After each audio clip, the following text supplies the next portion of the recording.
chilly day here at Stellar Field as we are set for the finale of the weekend series between Bowling Green Baseball and Kent State right here in Bowling Green, Ohio. Tyler Kablitz alongside Carter Leonard here with you from the Falcon Media Sports Network. Thank you for joining us for this battle. And, coming off a big outing by Kent State yesterday, Carter. They really took it to Bowling Green 20-4. The final score only went 7 innings with the run rule in effect. You were here for that game, as I was. I was on the call. You were here writing it. What were your takeaways from yesterday's game? I think the first big takeaway was just Kent State came out swinging, both figuratively and literally. I mean, just the top of the fifth being the big contributing point in the game where everything just went completely haywire for the Falcons right there. And, as one might say, all good things must come to an end. We all know the streak was going to come to an end going into this weekend, an 11 consecutive game winning streak for the Falcons, but unfortunately it came to a close yesterday in dominating fashion for Kent State. A lot of people knew that the streak was going to end, but nobody envisioned that it would have came at this sort of fashion. Yeah, I mean, looking back on it, though, what a historic streak for this Bowling Green team. 11-game winning streak for just the 6th time in program history. Goes down as one of the best runs by a Bowling Green team all time. And this is the oldest sports program on this campus. So that is a tremendous run that they were on. And it may serve as kind of a reset for this Bowling Green team. Talking to Sam Seidel after the game, he called it kind of a wake-up call for this team and talked about how after they had their 17-game conference winning streak broken last year, that they kind of hit a low of lows. They kind of took a big drop down, and that they're going to try to avoid that and level out here and not get too high, not get too low. And they did have a different sense with this winning streak. They really seemed to be more focused game by game rather than trying to maintain the streak. So we'll see. It'll be a big test here to see how they respond to their first adversity in conference play.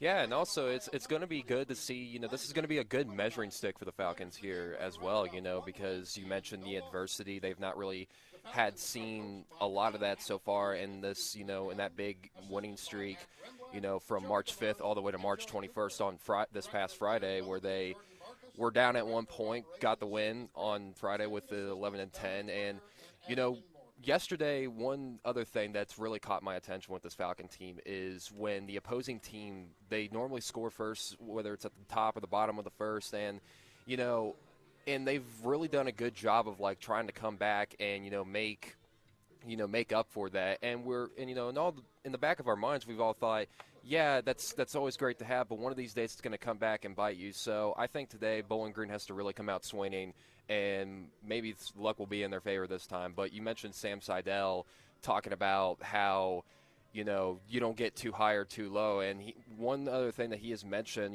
during the week, whether it was against Purdue, Fort Wayne, or Dayton, he said that Coach Halleck has told the team, just take it one pitch at a time, and at the end of the day, the scoreboard will be in your favor. He has mentioned that, and we've talked about it during numerous calls over this past week, that Kent State has had Bowling Green's number in this series all time. It has been a pretty lopsided affair in the series. You want a perfect example of it, and you look at that this Bowling Green team has not beaten this Kent State team in a series since 2012. That's a long time of not beating a team in a season series. You look at the overall records in this all-time matchup. Kent State leads the matchup 134-70 all-time against Bowling Green. Last year, they defeated the Falcons in the season series. That was Bowling Green's first conference series loss. They're looking to avoid history repeating itself again this year. Going all the way back to 2012, over a decade ago, 13 years ago to be exact. So hopefully they can break that streak today. And you mentioned it being a lopsided affair, but you can't really focus on what happened in the past. You have to focus on the present and now put everything behind you and worry about today. And I think the Falcons have that mindset here today at Stellar Field. Bit of a chilly day here today at Stellar Field, 41 degrees. Winds right now just 9 degrees, and they're blowing out towards left center field. So not the highest winds by far that we've had during this series. Actually pretty timid compared to the past few games here in Bowling Green. But it is a chilly one, It looks like during the game we may get up to about 45 to 48, somewhere in there. The wind should pick up a little later on as rain starts to move in. Rain should not hit us until after the game, about 5 p.m. here in Bowling Green. But now's a good time to go over the batting orders, starting lineups for both of these teams. Kent State going with the same exact order as they did yesterday. It'll be Micah Kirikoff, the freshman center fielder, leading things off. Hayden Yasick, the senior third baseman, bats second. Jake Casey, senior right fielder, bats third. Batting cleanup is Sawyer Solitaria, freshman designated hitter. Brody Williams bats fifth. He's a junior catcher. Hunter Klotz is over at first base. The junior bats sixth. Alejandro Kovas, sophomore left fielder, bats seventh. Batting eighth is Ripken Reese, sophomore second baseman. And rounding out their batting order, Brady Marshall, freshman shortstop, bats ninth. Eric Chalice will be on the mound for the Golden Flashes. For Bowling Green, it'll be T.J. Tackett's leading things off, sophomore center fielder. Garrett Wright bats second. He gets his first collegiate start over at third base today. He is a sophomore. D.J. Newman, junior designated hitter, bats third. Brady Birchmeyer, breakout player for the Falcons this year, the sophomore first baseman, bats cleanup. Sam Seidel batting fifth, junior second baseman. Caden Parker bats sixth, senior right fielder. Coot McKenzie, the junior catcher, bats seventh. Gavin Gannon batting eighth, the left fielder, is a senior. And Gunnar Antillion, senior shortstop, rounds out the order for the Falcons, batting ninth. Landon Williman on the mound for Bowling Green. We'll get more into that pitching matchup when both of those starters take them out. Yeah, definitely. And one thing that I've noticed in this Bowling Green lineup, and we were notified this as soon as we got here, Garrett Wright starting at third base, very reminiscent of his brother Trey, who is a player at the University of Toledo who was a catcher but made his way over to third base. So we'll just have to see how Wright adapts to that position. They say availability is the best ability, Tyler, but I would argue adaptability is just as good. It's definitely right up there. We'll have the national anthem coming up here in a few moments at Stellar Field, so we'll step away. When we come back, we'll have first pitch between Bowling Green and Kent State right here in Bowling Green. You're listening to BGSU Baseball on WBGU 88.1 FM.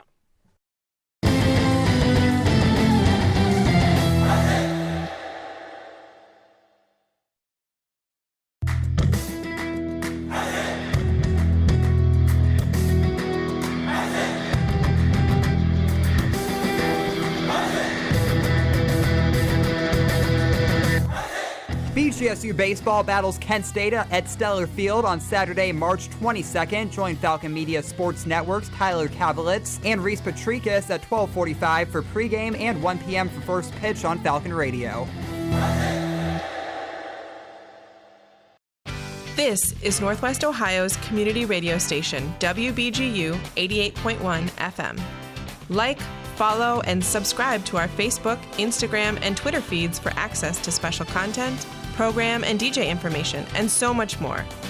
Return to radio freedom with WBGU on 88.1 FM and online social media profiles.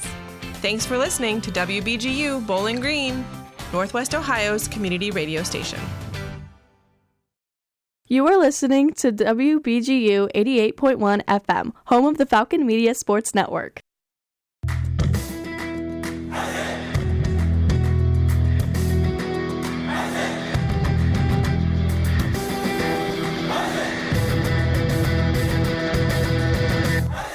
Hey there, BGSU graduate Jason Jackson from the Miami Heat here. Make sure to tune into the Zig Zone every Sunday at 4 p.m. on WBGU 88.1 FM, home of the Falcon Media Sports Network.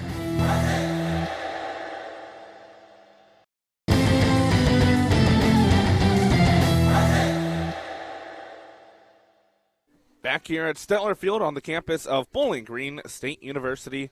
Just about ready for first pitch here between Bowling Green and Kent State, the finale of this three-game series. This is the rubber match. We are tied 1-1 after Bowling Green won the first game on Friday in dramatic fashion, 14-13 on the walk-off by T.J. Tackett's, and Kent State clobbered the Falcons yesterday, 20-4. Starting on the mound for Bowling Green is Landon Williman, the defense for the Falcons. Coot McKenzie behind the plate, and that is the battery, Williman and McKenzie for Bowling Green. Brady Birchmeyer's at first. Sam Seidel over at second. Gunnar Antillion at short. Garrett Wright gets the start at third base, his first time over there on the hot corner. Outfield left to right, Gavigan, TJ Tackett's, Caden Parker. Landon Williman this season has been a very solid starter for the Falcons. Coming into the game with a 1-0 record. This is his 6th start of the season. He has a .430 earned run average, 23 innings pitched. He's given up 17 hits and 11 runs, all of which are earned. 18 strikeouts to 9 walks, so a 2-to-1 strikeout to walk ratio. Opponents hitting just .205 against the senior right-hander.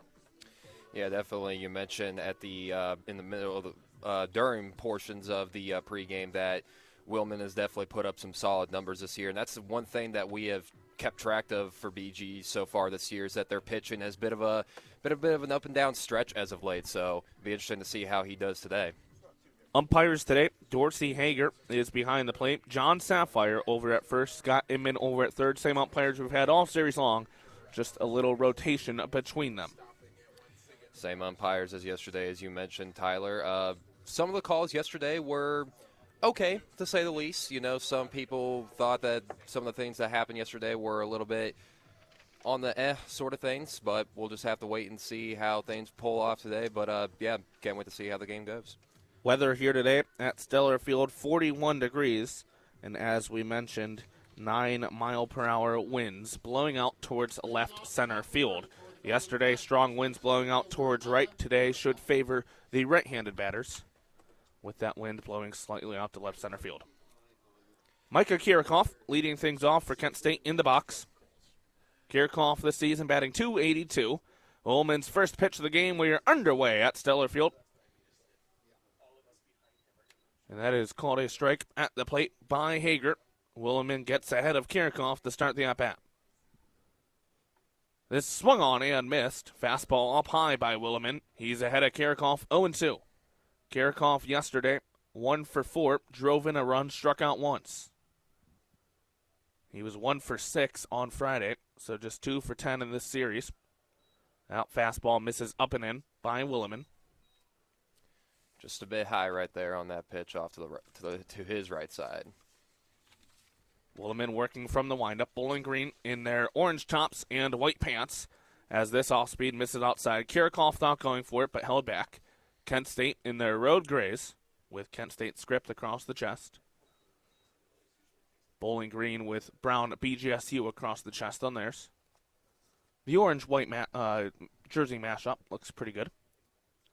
Definitely one of the best colors here on campus. Swing and a miss on the off-speed, down and outside. Nice pitch by Williman. Sends Kirikoff down on strikes for the first out of the inning. Talk about getting off to a hot start with pitching. You know, yesterday we saw Nick Good on the mound, had 6 consecutive strikeouts. Let's see if Williman can follow suit with that, but keep the consistency going as time moves along. Hayden Yasik steps into the box, and Yasik has been nothing short of amazing this season for the Golden Flashes. Fastball misses down low for the first ball. Yasik this season coming into the game batting .400. This is his 21st game of the season. Kent State overall 9-11, 3-2 in the MAC. Bowling Green 16-6, 7-1 in the MAC. Yasik also has a .775 slugging and a .505 on-base percentage. That fastball catches the outside corner. Nice frame there by Cooper McKenzie behind the plate to even the count up at 1-1. Williman from the windup spikes that fastball for a ball, 2-1. 1 out here, top of the first, still scoreless between Kent State and Bowling Green. Hayden Yasik up to bat for the Golden Flashes. Landon Williman on the mound, getting the start for Bowling Green. Williman's 2-1 delivery. Curveball. Got it in the zone. Count goes even to 2-2. And Yasik being one of those big problems for Bowling Green yesterday. Had a bunch of RBIs, even had a 3-run homer at the top of the 5th. So going to have to look out for him today and see if he continues that same amount of damage. The 2-2 pitch misses inside for a ball. Count goes full to 3-2. Yasik this series is 4 for 8 with 6 runs batted in. Payoff pitch by Williman, foul to the back. We'll do it again at 3-2. It's those full count situations that you have to take really advantage of here, you know, because the last thing you want to do is get Yasik on base right here, whether it be a hit or a walk. He's been a dangerous batter this season and this series specifically. The 3-2 pitch from Landon Williman. Got him on the inside corner. Yasik was throwing his bat towards the dugout and jogging down towards first. And Dorsey Hager rang him up at the plate. Second strikeout in a row to begin the game for Landon Williman. Yeah, Yasik thought it was a little bit outside right there, but umpire said otherwise right there. Beautiful pitch. Fastball dotting that inside corner by Williman. And now Jake Casey, the left-handed batter, steps up to the plate. First pitch to Casey, swing and a miss at the plate for a strike. Williman inducing a few swings and misses so far here, top of the first.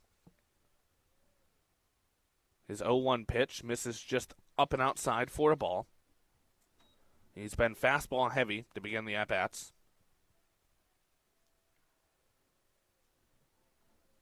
Inside for a ball, 2-1. 2 outs here, top of the first. Base pass empty for Kent State.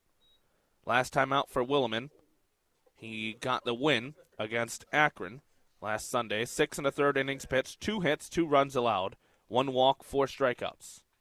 This one swung on and grounded to the right side, but fell by Casey. And the count goes even to 2-2. Definitely a good time for a strikeout right here for Williman and just the Falcons as a whole right here, just to get out of this inning early and go up to bat at the bottom of the first and try to make things happen. Landon Williman from the windup, the payoff pitch. Swung on and tipped foul at the plate. We'll do it once again at 2-2.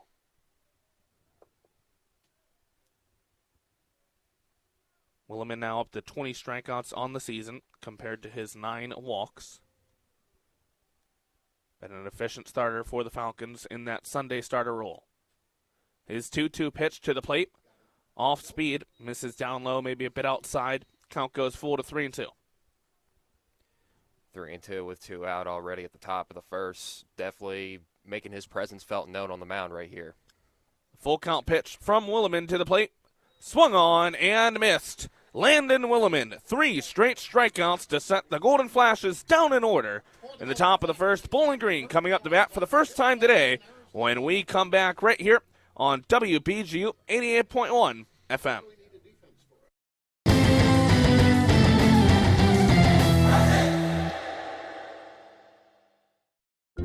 Return to Radio Freedom with 88.1 FM WBGU. Northwest Ohio's community radio station offers local programming from the morning show to eclectic music shows from a variety of genres and local sports coverage. So, keep it locked in right here on 88.1 FM or stream us live 24/7 on bgfalconmedia.com. 88.1 FM WBGU, Northwest Ohio's community radio station.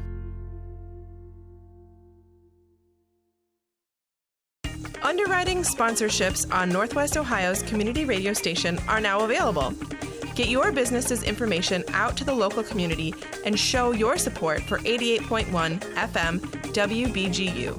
For more information regarding underwriting sponsorship at WBGU, visit bgfalconmedia.com. Thanks for your continued support of everything we do here at WBGU 88.1 FM, Northwest Ohio's community radio station.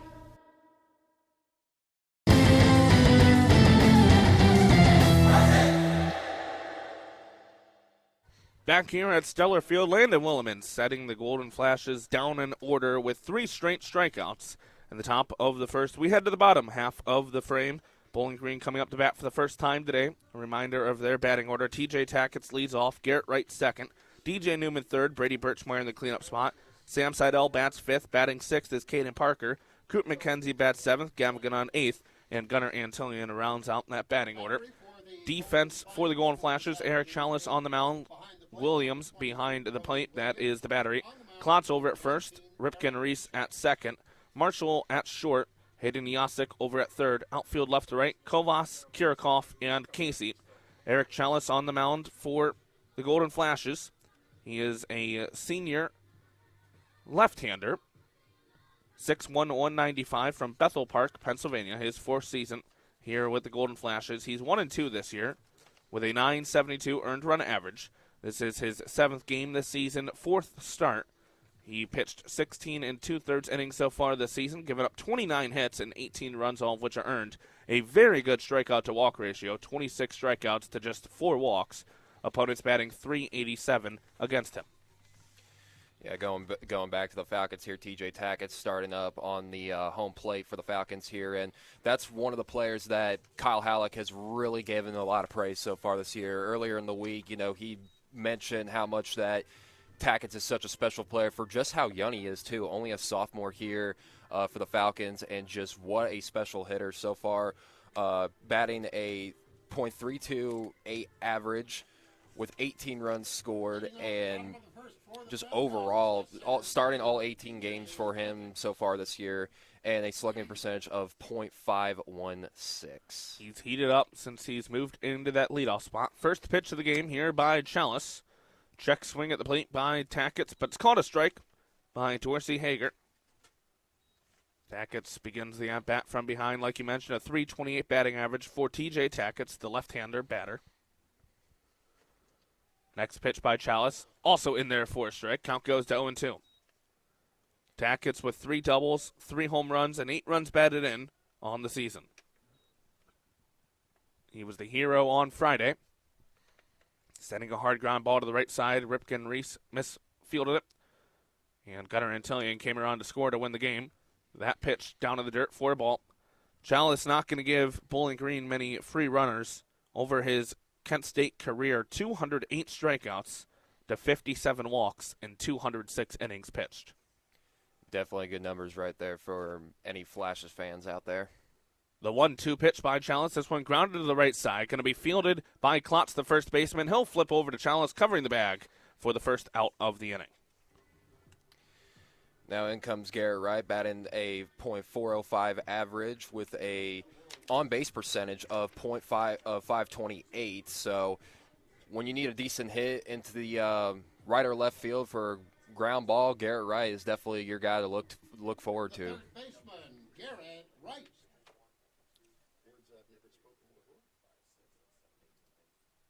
Garrett Wright getting his first collegiate start at third base here today.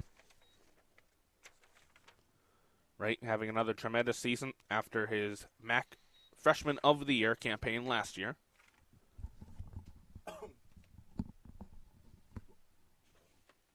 First pitch by Chalice, a ball outside. The left-hander working from the windup. His delivery to the plate swung on and missed by Garrett Wright. Count goes to 1-1. Wright yesterday went 0 for 1 with a strikeout. On Friday, he was 3 for 4 with 2 runs batted in and a run scored. Also had a sacrifice fly back on Friday. The 1-1 pitch misses down inside for a ball, 2-1. Also just goes to show, how good of the pitching that Kent State had yesterday. We saw Jake Bean on the mound get several strikeouts for him, and just overall, their presence on the mound has just really been noticed so far. 2-1 pitch swung on and fouled to the left side. Count goes even to 2-2. Garrett Wright, not a high strikeout guy at the plate. 13 walks and 12 hit-by pitches to 12 strikeouts. Now the sole leader for most hit-by pitches in Bowling Green history. He's been plunked 33 times in his Bowling Green career, just a sophomore. The 2-2 pitch by Chalice. Swung on, grounded up the middle. It's going to be fielded by Marshall at short. His throw not going to be in time. It's going to be an infield single for Garrett Wright. As I mentioned, you need that infield single. Garrett Wright is your guy that you look forward to. And like you mentioned, Tyler, not a big, huge strikeout guy at home plate. So great job by Wright right there. First hit of the game goes to Garrett Wright, and that brings up DJ Newman with a runner on base for the Bowling Green two-way designated hitter. DJ Newman. Newman this season batting .420, leads all Bowling Green batters. Missed a few games, but this will be his 19th game of the season. Garrett Wright on first has 4 stolen base attempts. He's been successful on all 4. First pitch fastball to Newman in there for a strike. DJ Newman named a preseason first-team All-American as a two-way player by multiple outlets. His fastball just misses for a ball. Count goes even to 1-1. Also the 2023 MAC Freshman Player of the Year as well, adding on to his already impressive but short resume in his young career so far. Lazy pickoff attempt over to first here by Chalice. Just letting know Garrett Wright that he has his attention on him. Chalice last time out, as this pitch check swung at the plate by Newman for a strike. Count goes to 1-2. Chalice last time out was March 16th against Hofstra. He earned the win, went 5 1/3 innings pitched, 2 runs allowed on 6 hits, 9 strikeouts to 2 walks. Did give up a triple and 2 home runs across 94 pitches. The 1-2 delivery swung on and grounded foul to the left side by DJ Newman. He stays alive at the plate. It's one of those times where you just got to settle down here at the plate and not try to make too many mistakes right here and just put everything out in front of you and just hope that you can get something out to right or left field with already one man on. Newman awaits the 1-2 pitch. Swung on, grounded to the left side of the infield. Fielded by Marshall. His only play will be at first. And the shortstop not able to make the throw in time. So 2 singles hit at Marshall by Garrett Wright and DJ Newman. Puts 2 runners on base for the cleanup hitter for the Falcons, Brady Birchmeyer. .329 batting average, has not missed, has been 9 game starts for 1919, and also a slugging percentage of .658 with an on-base percentage of .400. So Brady Birchmeyer always makes his presence known anytime that he steps foot at home plate. So dangerous, dangerous times here for the Flashes. Brady Mack, co-player of the week, Brady Birchmeyer fouls us off to the right side. He'll start from behind in the count. Chalice last time against Bowling Green was April 28th of last year. He earned the win, went 6 1/3 innings pitched, gave up 2 runs and 5 hits, struck out 8, walking 2, threw 92 pitches. Fastball misses outside for a ball, 1-1. He did give up 5 doubles in that outing. For his career, holds a .660 ERA across 48 games pitched and 39 starts with Kent State. 1-1 pitch at the plate, swung on and missed on the outside by Brady Birchmeyer. He goes down to the count, 1-2. 1 out here, bottom of the first. Golden Flashes, Falcons tied 0-0. Runner on first is DJ Newman. Runner on second, Garrett Wright. It's a 1-2 count with Brady Birchmeyer at the plate. Chalice from the stretch delivers. Inside for a ball. Count goes even. Birchmeyer moved a little bit to the outside as that ball almost made contact with him, and that's something that we saw yesterday and probably the last few games as well. A lot of BG players getting hit by balls and just getting those walks on bases. 2-2 pitch in the dirt, so the count goes full 3-2. Sam Seidel awaits on deck for Bowling Green. Brady Birchmeyer yesterday went 0 for 4 with a strikeout after going 1 for 4 on Friday with 2 runs scored and a run batted in. Not the best of series so far for Birchmeyer. He awaits the 3-2 pitch, swung on and foul tipped at the plate, so he'll stay alive. Barely tipped that one to keep the at-bat going. Looked like it just caught the edge of the bat right there. Had it just been a little bit more to the outside, that would have been a strikeout, and that would have been 2 outs for Bowling Green. Birchmeyer making Chalice work on the mound. Comes set from the stretch. The full count pitch to Brady Birchmeyer. Fouled off to the right side, so back-to-back foul balls by Birchmeyer. He keeps the at-bat alive. Keeping it alive ever so slightly. And another thing that we forgot to mention with these fastballs making contact with players, Garrett Wright set the record yesterday in yesterday's game. The player with the most hits on with a ball. So this ball misses just outside for a walk for Brady Birchmeyer. Patient at bat from him. Fouled off a couple of pitches to stay alive, and he gets rewarded with a free 90 feet.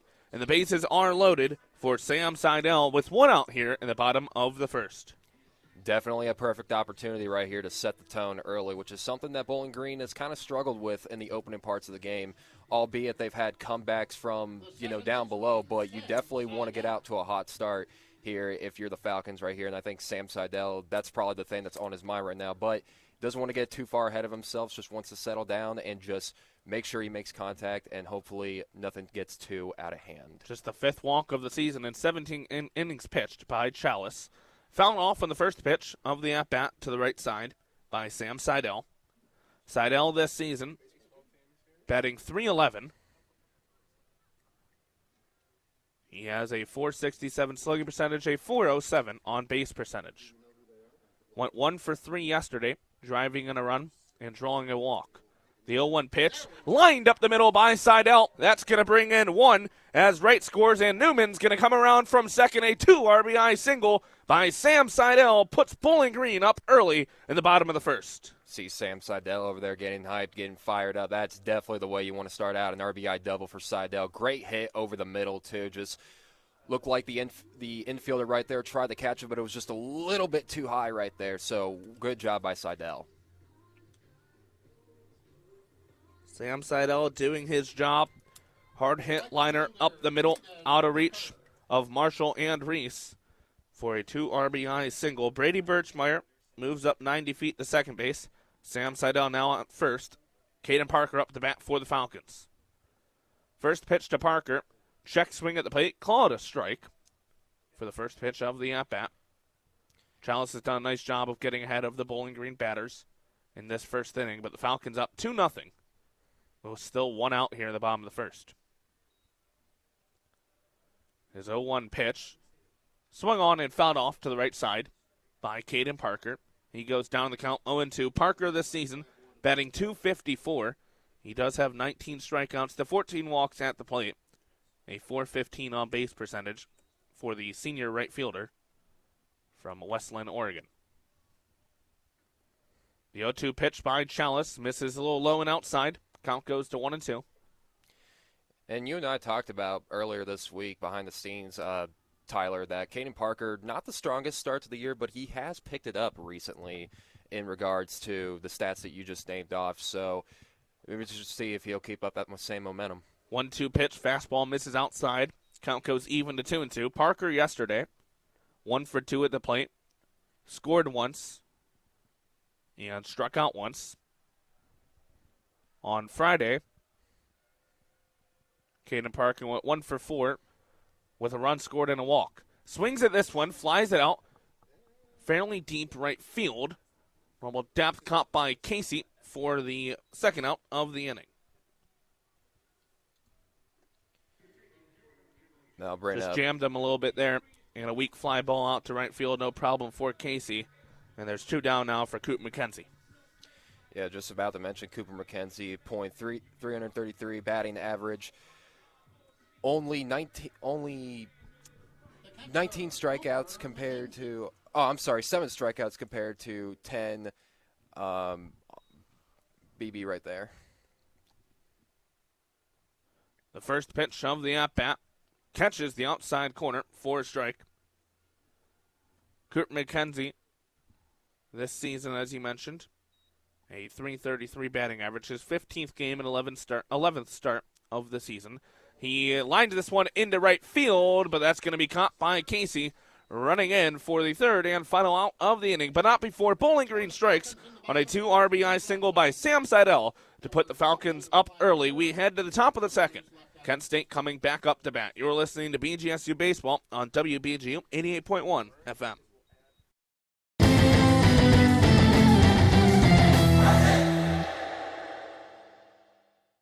Wake up every weekday with WBGU in the Morning Show. The Morning Show is a community resource for weekly events, news, sports, weather, interviews with community officials and organizations, birthday and anniversary announcements, and more. Listen live every weekday from 6 a.m. to 9 a.m. locally on 88.1 FM or streaming online at bgfalconmedia.com.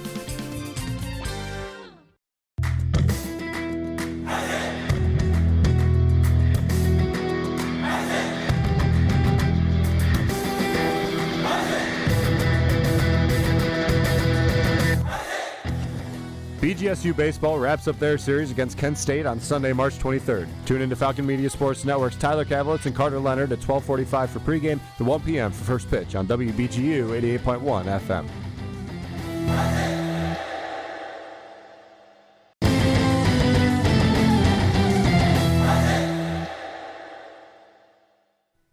Back here at Stellar Field, Bowling Green up 2-0. After the first inning of play, we head to the top of the second. It'll be 4-5-6, due up for Kent State. Sawyer Solitary up, Brody Williams, and then Hunter Klotz. Landon Williman worked a 1-2-3 first inning with 3 straight strikeouts, 2 swinging, and 1 looking for the senior right-hander for the Falcons, looking to repeat the same kind of success here in the second. Rubber match here between Bowling Green and Kent State. Falcons winning the first game on Friday 11-10. And the second game falling yesterday, 20-4. Kent State run rolling the Falcons in 7 innings. Yeah, Sawyer Satolia, you mentioned 4 at-bats yesterday, 3 runs scored, 3 RBIs. Definitely a decent hitter for the Flashes so far with a .342 batting average coming into today's game. He's been a solid bat for the Golden Flashes in that cleanup spot. Designated hitter Sawyer Solitary. He has a hit in one of these 2 games, went 0 for 5 on Friday. Grounds this one over the left side, but foul, just past the third base bag. Solitaria has a hit in 5 of the past 7 games and 8 of the past 11 games. An RBI in 5 of the past 6 games, 5 of the past 7 games, I should say, as well. This fastball misses up high over the glove of Coop McKenzie behind the plate. Nobody on base, though, so no harm done. Count moves to 1-1. Yeah, no harm done right there, but it's those situations where there are people on base that really gets tricky right there. Off speed, grounded to short, fielded by Antillian. He bobbles it and can't get the throw off in time. So that'll go down as an error by Gunnar Antillian. Looks like he just lost grip of the ball right there. And to keep in mind, it is pretty chilly outside right now, so would probably make the case that his hands are probably freezing a little bit. It is chilly. There is a little bit of a breeze out there. Not too heavy as we see the flag blowing out towards center field, so that's something we're going to have to keep an eye on for the rest of the game. For Gunnar Antillian, that'll be his 6th error of the season in the field.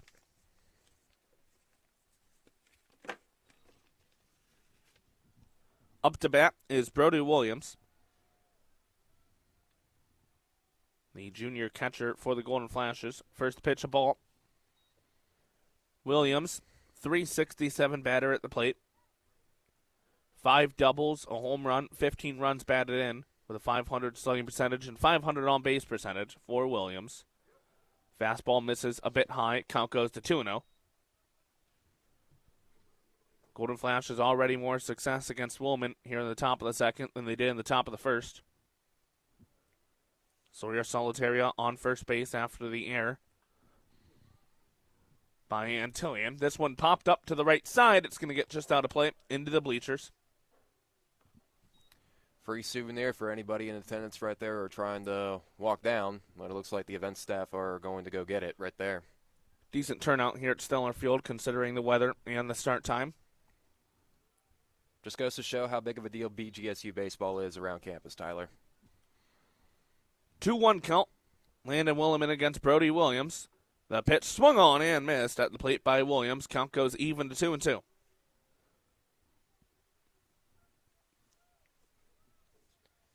This is where Wilman has been really, really successful so far in these near full count situations. Brody Williams riding an 11-game hitting streak. Flies this one right center field. That's going to hit the gap. And it's going to go to the warning track. Fielded by Caden Parker. They're going to hold up the runner Solitaria at third. And it'll be a stand-up double for Brody Williams. Runners on second and third. Hunter Klotz coming to the plate for Kent State. Hunter Klotz had a very solid game yesterday for the Flashes. Coming off that game, he had 3 at-bats, 2 runs, and 2 RBI to his name, and also 2 runs as well. Make it a 12-game hitting streak for Brody Williams as Hunter Klotz steps up to the plate. Klotz, the left-handed batter for Kent State.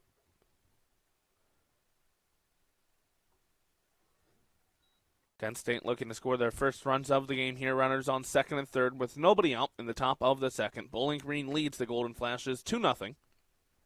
Williman's 0-1 pitch outside for a ball. Count goes even to 1-1. Yeah, if you're Williman right here, you just can't worry about what's going on at second and third. You can only focus on what you can control, and that's trying to get that ball into the strike zone at home plate. So let's see what he can do right here. The 1-1 pitch, down low for a ball, 2-1. Williman's control has not been as good as it was in the first inning when he struck out 3 straight Golden Flashes batters. Both batters that have come to the plate have reached base against Williman here in the second. On deck for Kent State is Alejandro Covas, as it's another a strike in there, down low inside. Looked a little low inside, but got the call by Hager at the plate. Williman will take it. Count goes even to 2-2. The payoff pitch from Landon Williman just a bit outside. Count goes full. Full count yet again for the Falcons. This is the third or fourth time right now so far in this game where we've had the situations like that. The last time a full count situation did happen at the top of the first ended up being a walk. The payoff pitch by Landon Williman inside for a ball. Nice stop behind the plate from McKenzie, keeping that from going to the backstop and saving a run. But the bases are loaded for Kent State after the first walk of the game by Landon Williman. Alejandro Covas coming up to the plate. Covas, another solid hitter for Kent State, having yesterday batting a .400 average so far. 2 runs, 2 RBIs as well, and that's what really set Kent State apart from Bowling Green yesterday. Is just the amount of singles and doubles they were able to get in that middle portion of the game is what really set them apart. First pitch by Williman outside with the fastball for a ball. Covas, .400 batter this season. Last season, he batted .329 in 59 games. Played last season at Youngstown State. The 1-0 pitch by Williman right down the middle for a strike. Count goes even to 1-1. He was ranked the number 48th overall player and 8th outfielder in the state of Ohio in the 2023 class by PBR. This off-speed misses outside for a ball, 2-1. Horizon League Freshman of the Year last season at Youngstown State. From Peninsula, Ohio, a Walsh Jesuit high school graduate. The 2-1 pitch by Williman, fouled off to the right side. Count goes even once again, this time at 2-2. Covas has been hot of late. Came into this series 9 for 14 over his past 3 games before Bowling Green. He's since gone 3 for 5 on Friday and 2 for 2 yesterday. The 2-2 pitch by Williman, foul tipped at the plate. Covas just got a piece of it to stay alive. Williman with 3 strikeouts today. His 1 walk was last at-bat, allowed to Hunter Klotz. Kent State with the bases loaded. Nobody out here, top of the second. Bowling Green leads 2-0. It's Klotz over at first, Williams on second, and Sawyer Solitaria on third. The 2-2 pitch by Landon Williman from the stretch. Flied out to the right side, but that's going to get out of play. So we'll do it again at 2-2 after back-to-back fouls by Covas. It's one of those situations right here where something's got to give, whether it's a strike down the middle, another ball, or, hopefully not for the Falcons, another single or double that Kent State has been known for doing. Off speed, swung on and missed at the plate by Covas. 4th strikeout of the game by Landon Williman, and a huge out here in the top of the second. Picking them off one by one is Landon Williman right now. 40 pitches so far this game. And here's a guy that was trouble for Bowling Green yesterday. Ripken Reese, 2 for 4 at the plate, 2 runs scored, 3 runs batted in. Bowling Green has set up the traditional double play way to escape the inning now with 1 out. And the base is loaded. Fastball right down Broadway for the first strike of the at-bat. Reese, the Elliott City, Maryland native, went to St. Joseph High School. Weighs in about 6'2", 195 pounds. The 0-1 pitch, Reese thought about going around, did not. It was up high with the fastball, even at 1-1 now. Williman looking to work out of a bases-loaded jam that started with nobody out. Got a strikeout last at-bat against Alejandro Covas. Ripken Reese, the 8-hole hitter, up to bat.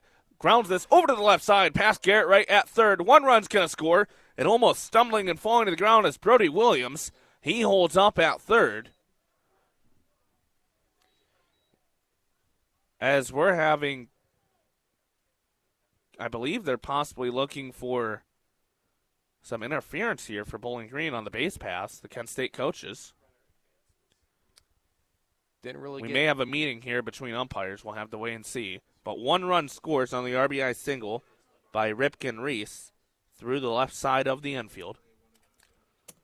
Yeah, Garrett, right, as we mentioned, at third base for the first time today, and he just tried to dive out and try to grab that ball, but just was a little bit too far out in front of him, and that's what led to this score right here. But interesting to see what kind of interference that Kent State is trying to bring up right here, because, Tyler, from our vantage point, I don't know if we got too much of a, I wouldn't say good angle, but I'm not quite sure what they're trying to find right here.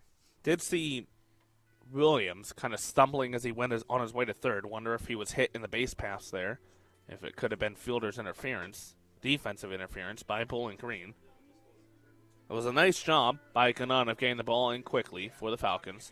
We have a meeting between the umpires here, just behind Williman to the right on the mound, between Dorsey Hager, he's behind the plate, John Sapphire at first, and Scott Inman at third. It was the third base coach, along with Jeff Duncan, the head coach, for Kent State, arguing that. And I don't think we're going to have any change. And Duncan's going to come back out to argue his case. Duncan, the four-time MAC Coach of the Year, most recently in 2023. And he's not going to win this battle. It'll still be bases loaded for Kent State with one out here in the top of the second. Brady Marshall, the 9-hole hitter for the Golden Flashes, up to bat. Reese at first, Klotz at second, Williams at third. Bowling Green leads 2-0. Fastball, down and outside. Nice stop by McKenzie. Williman starts the at-bat from behind. After Marshall, if they can reach it, goes back up to the top for the Golden Flashes to Kirikoff. Showing bunt is Marshall. He pulls it back, but it's in there for a strike. Count even at 1-1. Marshall coming in today with a .286 batting average with 7 runs scored on the year. A 1-1 pitch inside for a ball. Corners in on the infield for Bowling Green with the force out at home. Birchmeyer at first, right at third. Both playing on the very inside of that dirt in the infield. 2-1 pitch by Landon Williman from the stretch. This is grounded to the right side. Sliding stop by Sam Seidel. He goes to first and gets the out. A run does score. Brody Williams coming home to score from third. But a great stop by Sam Seidel to score a run for the Falcons, as Hunter Klotz most certainly probably would have scored coming around third with a head of steam. Great diving effort by Seidel right there. Had the hat flying off and everything to get that ball to first.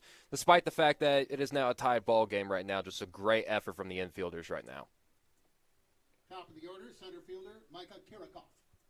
Second out of the inning for Bowling Green. Kirikoff up to bat, the leadoff hitter for the Golden Flashes. Shows bunt, but pulls it back. It's outside for a ball. He has runners on second and third. Game all tied up now at 2 apiece. Williman's 1-0 pitch. Down low for a ball, 2-0. 2 outs now, top of the second. Williman had a bases-loaded situation with nobody out. He's limited the damage so far. His 2-0 pitch misses down and inside for another ball, 3-0. On deck is Hayden Yasik, not the guy you want up in a possible bases-loaded situation if Williman does walk Kirikoff. Definitely not. And Yasik, as we mentioned, before in this broadcast, did a lot of the dirty work yesterday at the top of the fifth that really gave Kent State that dominating win yesterday, including those 8 runs. So, fastball tossed in for a strike by Williman. Count moves to 3-1. Working from the stretch now, Williman. This one down low. A 5-pitch walk by Landon Williman loads the bases for Hayden Yasick. Yeah, the presence of Williman, as you mentioned, Tyler, kind of starting to slow down a little bit. Not that he's not completely doing everything wrong, but just you got to wonder if Kent State is really starting to catch on to what he's been doing so far compared to what he did in the first. We're going to have a mound visit here by Kyle Halleck. Nobody up in the Bowling Green bullpen. Going to give a breather for Williman, go over the situation. Bases are loaded for Kent State.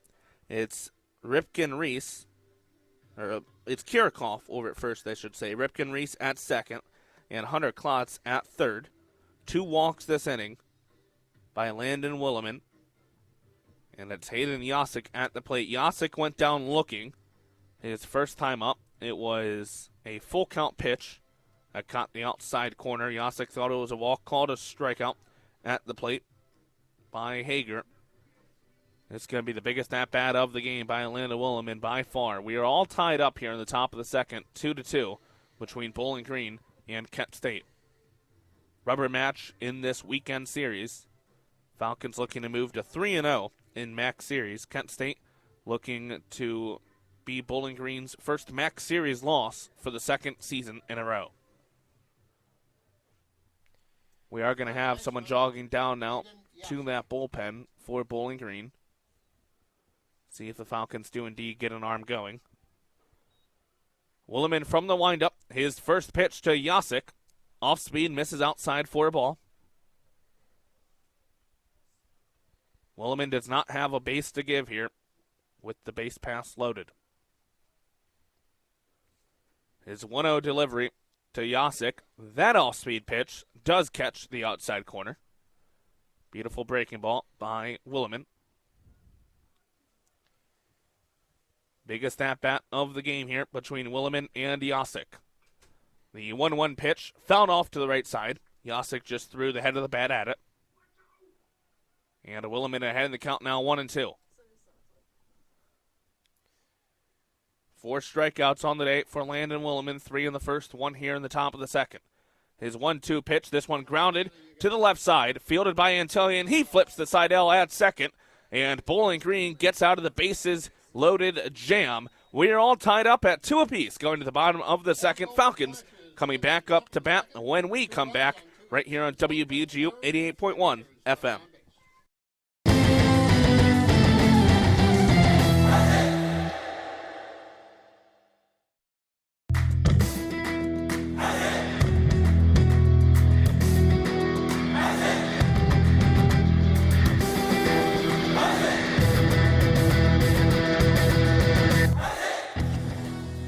Are you a fan of BG Falcon Media and the Falcon Media Sports Network? You can show your support for BGSU student media by donating at the bottom of the page of stories on bgfalconmedia.com.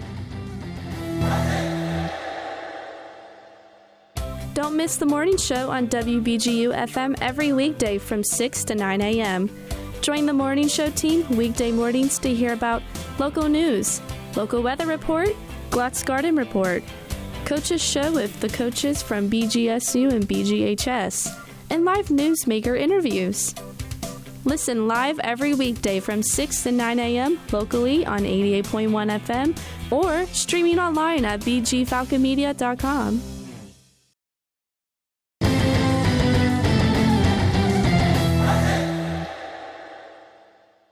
Back here at Stellar Field, we go to the bottom of the second, all knotted up at 2 apiece. Bowling Green scoring 2 in the bottom of the first. Kent State responding with 2 runs of their own in the top of the second. It'll be 8-9, Gavaganon, Gunner, and Antillian. Then back to the top of the order with T.J. Tackett for the Orange and Brown. Gavaganon this season, batting .323. He has 2 doubles, 4 home runs, a triple, 14 runs batted in, a .391 on-base percentage, and a .581 slugging percentage for the senior left fielder.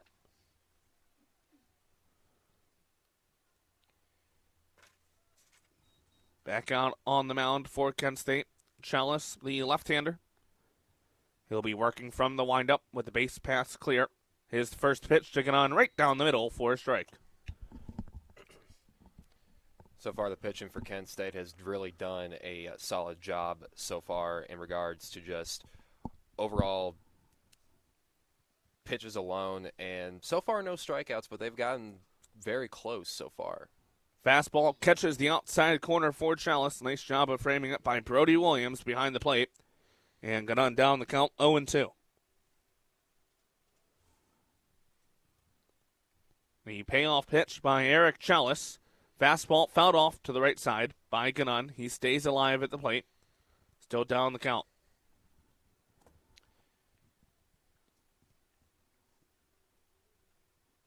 On the mound and into his windup for Chalice. His delivery swung on and missed on the breaking ball by Gavin Gannon.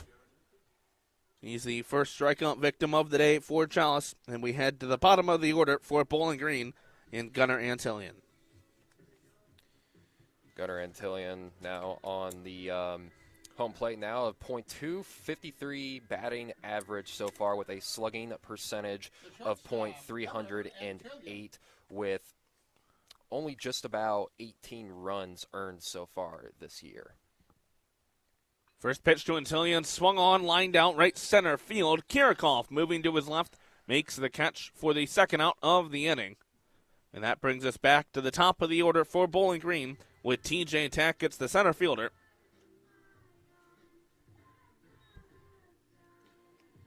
Tackett's first time up, grounded out to first.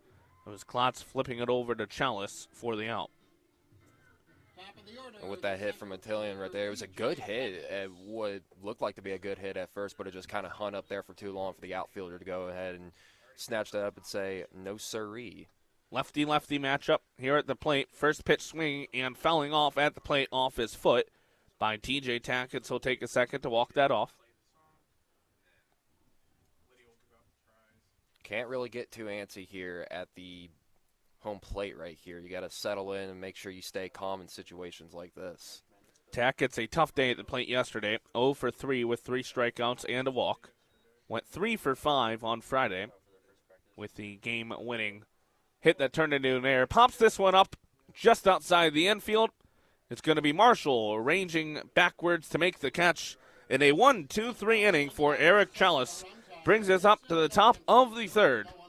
We'll have the introduction of our trivia question for today when we come back. Bowling Green, Kent State all knotted up at 2 apiece after 2 innings complete here at Stellar Field on WBGU 88.1 FM.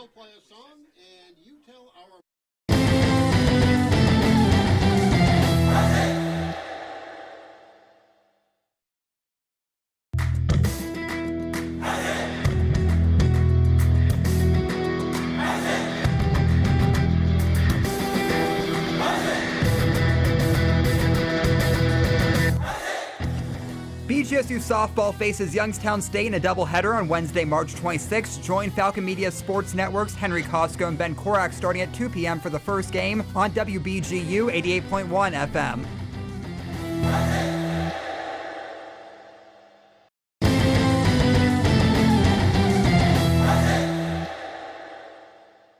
Here at Stellar Field, we head to the top of the third.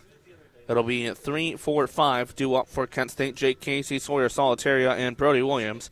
But before we get to that, we do have the introduction of the trivia question here today.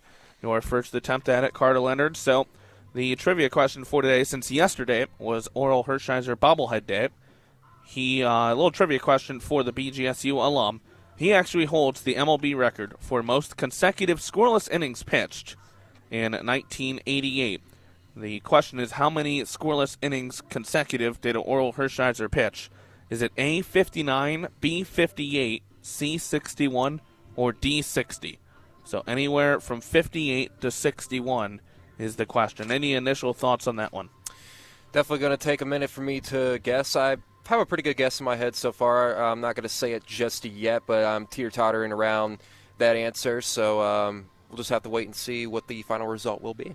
We will give the answer to that trivia question when we come back on air in the top of the fifth. So you'll have a couple of innings to think that one over. Leading off the top of the third for the Golden Flashes, the number 3 hitter, right fielder Jake Casey. Jake Casey leading things off here for Kent State. His first time up, he went down on strikes to end the top of the first. Williman back on the mound for Bowling Green. This one grounded to the right side. It'll be fielded by Seidel. Flip over to Brady Birchmeyer for the first out of the inning. 1 pitch, 1 out here in the top of the third for Landon Williman. Yeah, obviously last inning for the Falcons, mainly on the offensive side, did not go the way they wanted to. An easy 1-2-3 inning from Eric Chalice, but now you just have to put that aside you and just worry about what you could do right now, and that's get all those 3 outs that you possibly can, especially with Williman on the mound. First pitch to Sawyer Solitaria, fastball right down the middle for a strike. Solitaria, his first time up, reached on an error by Gunnar Antillion, came around to score. In the top of the second, swing and a miss at the breaking ball by Williman, and he's down the count 0-2. Williman from the windup, the senior right-hander delivers. This one grounded to the left side. First attempt here by Garrett Wright, and he fields it cleanly. Throws across the diamond for the out. First ground ball successful for Garrett Wright in his first collegiate start over there at third base. And a quick 2 outs for Landon Williman on the mound. Back-to-back outs in pretty much the exact same spot at first base with Brady Birchmeyer right there. Brody Williams up to bat for Kent State now.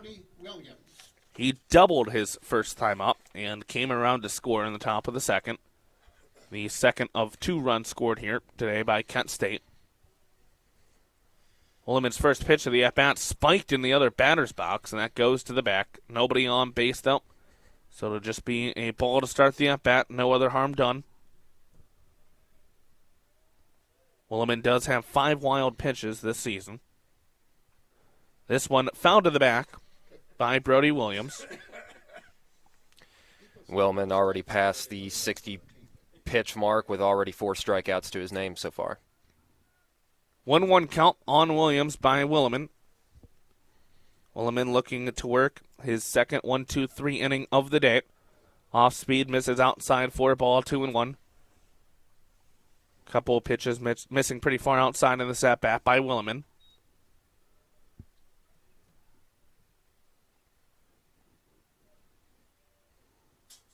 The right-hander still working from the windup. Off-speed misses once again outside, so struggling with command in this at-bat is Williman.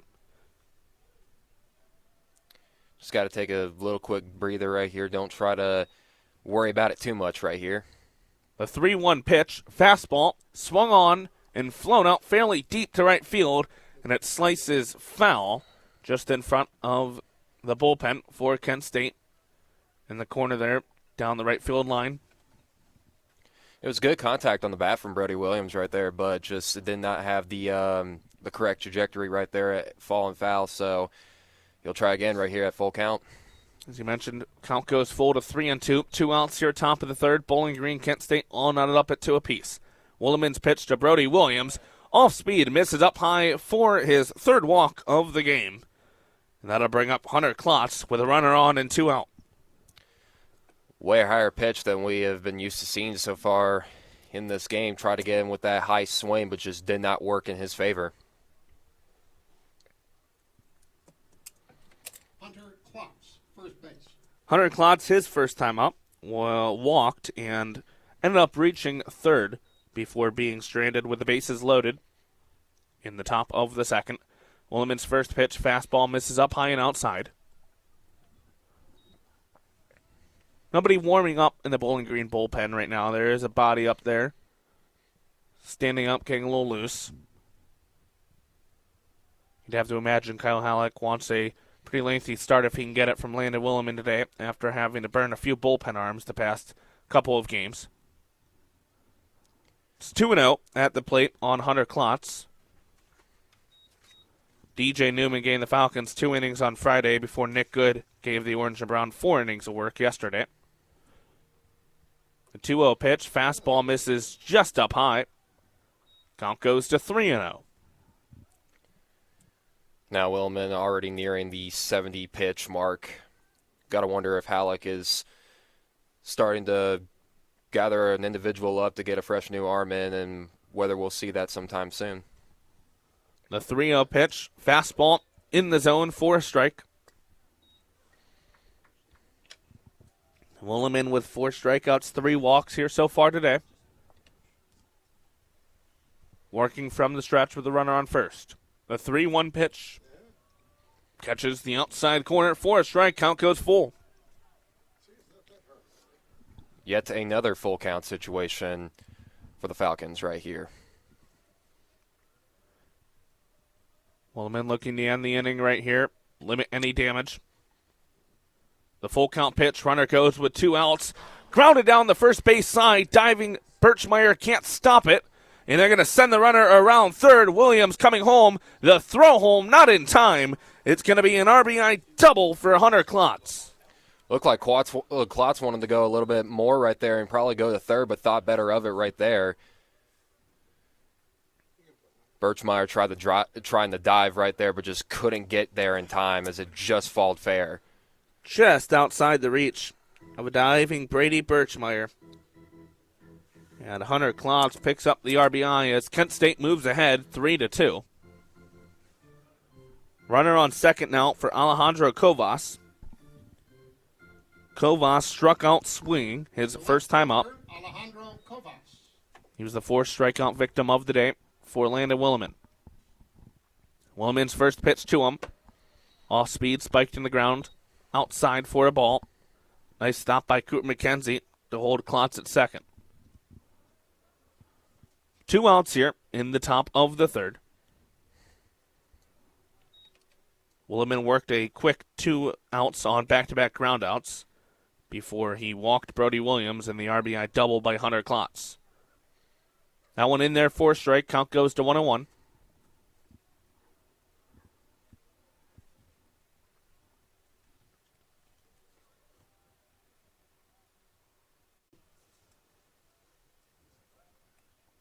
Saw this a little bit with Nick Good yesterday when he got 2 outs. His command wavered a bit. It's happened here in back-to-back innings for Landon Williman. Williman's 2-1 pitch. Off speed, catches the outside corner. Great job with the frame by Cooper McKenzie behind the plate to even up the count at 2-2. All 2s across the board. 2 balls, 2 strikes, and still 2 outs. The payoff pitch by Williman. Breaking ball swung on and barely fouled at the plate. Kovas does a nice job of staying alive. Yeah, Kovas just caught the ball just at the edge of the bat right there, so he is on for the time being. Williman looking to get out of the inning here with 2 outs. Look back to second.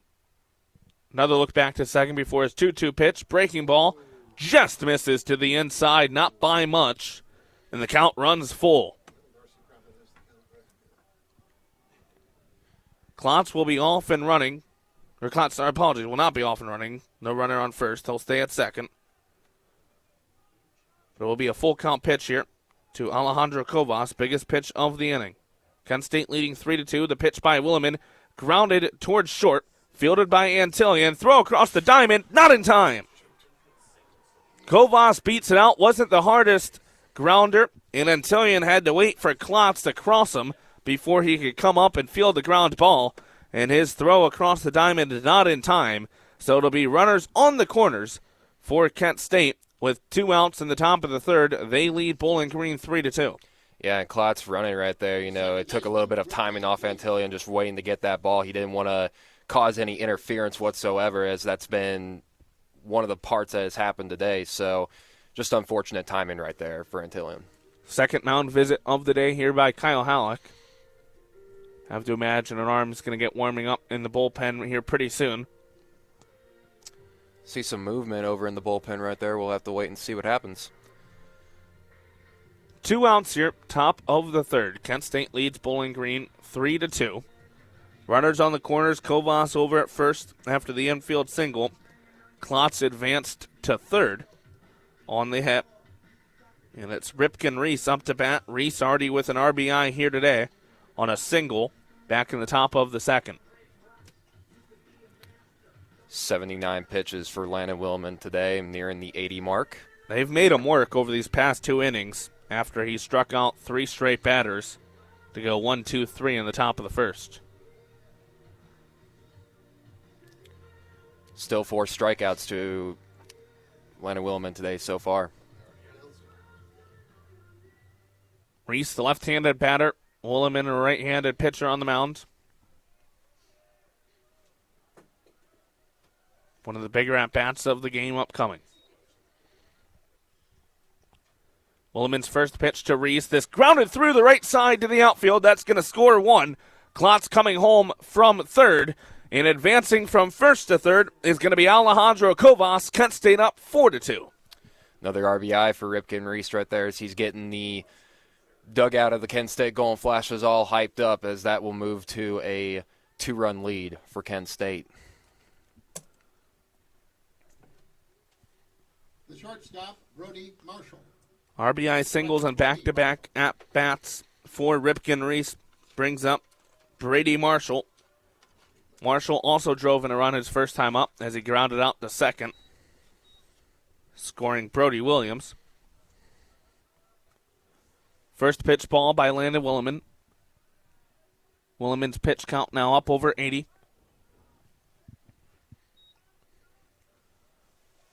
His 1-0 delivery catches the inside corner with the fastball for a strike. Count 1-1, 2 outs. Top of the third, runners on the corners for Kent State. Ripken Reese at first, Alejandro Covas at third. Runner is off and running at first. Reese trying to draw a pickle to score Covas from third. He's unable to get a throw from Cooper McKenzie as he just lobs it back to Williman on the mound. So it'll be a stolen base for Ripken Reese. This one grounded over to the right side. Fielded cleanly by Seidel. He throws to Birchmeyer to end the inning. But Kent State scores 2 runs for the second straight inning, and they lead 4-2 over Bowling Green. Falcons coming back up to bat when we come back right here on WBGU 88.1 FM.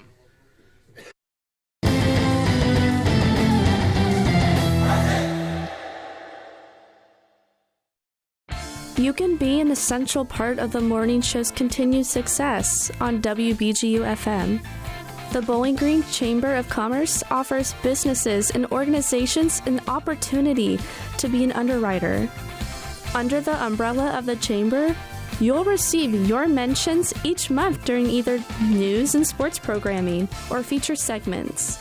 It's an affordable opportunity to be part of something unique in Wood County. The morning show on WBGU FM is brought to you by the Bowling Green Chamber of Commerce. For more information, contact the morning show at bgchamber.net. Send them any program suggestions or information you might have.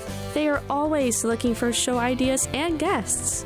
To have your birthday or anniversary announced, email or call the Bowling Green Chamber of Commerce at 419-353-7945. You are listening to WBGU 88.1 FM, home of the Falcon Media Sports Network.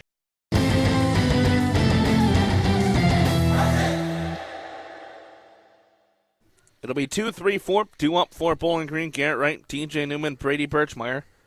Falcons will have a new pitcher in the top of the fourth when we reach it. Luke Kraus going to come into the game for Landon Williman. Williman gives Bowling Green 3 innings pitched, 84 pitches, gives up 5 hits, 4 runs, only 2 of which are earned, walks 3 batters, and strikes out 4. Eric Chalice still on the mound there for Kent State. His pitch count only at 38 pitches through 2 innings. First delivery to Garrett Wright of the at-bat, right down the middle with the fastball for a strike. 38 pitches, but still 1 strikeout to his name with 2 runs only allowed. This one up the middle, line drive single for Garrett Wright. 2 for 2 here today, and he gives Bowling Green a leadoff base runner for the first time in the game. Nice hit over the middle by Garrett Wright as DJ Newman comes up to the plate right here. Newman, a little bit of a struggling start so far for him early in the game. No strikeouts, but only managed to get one run out of it, so we'll see if his productivity increases. Newman singling and, like you mentioned, scoring first time around. Delivery at the plate. Check swing by Newman. It's a strike either way.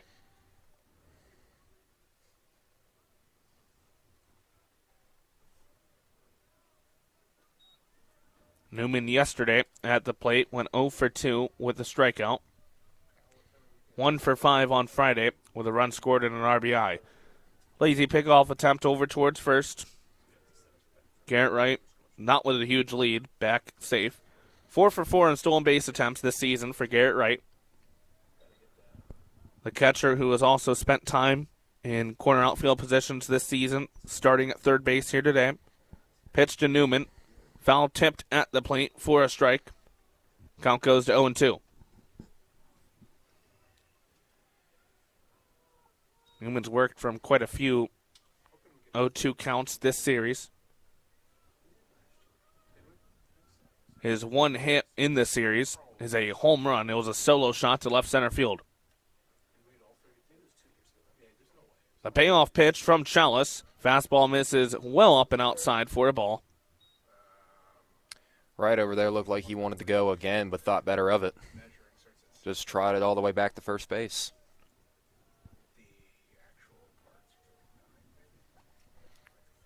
A 1-2 pitch from Eric Chalice. Misses down low. Nice stop by Brody Williams behind the plate. Keeps Garrett Wright over at first. But DJ Newman has worked the count from 0-2 to even at 2-2. Nobody out, bottom of the third. Garrett Wright stands on first after a leadoff single. First leadoff runner of the game for Bowling Green. Another pickoff attempt as Garrett Wright was getting his lead. Reset at the mound for Chalice.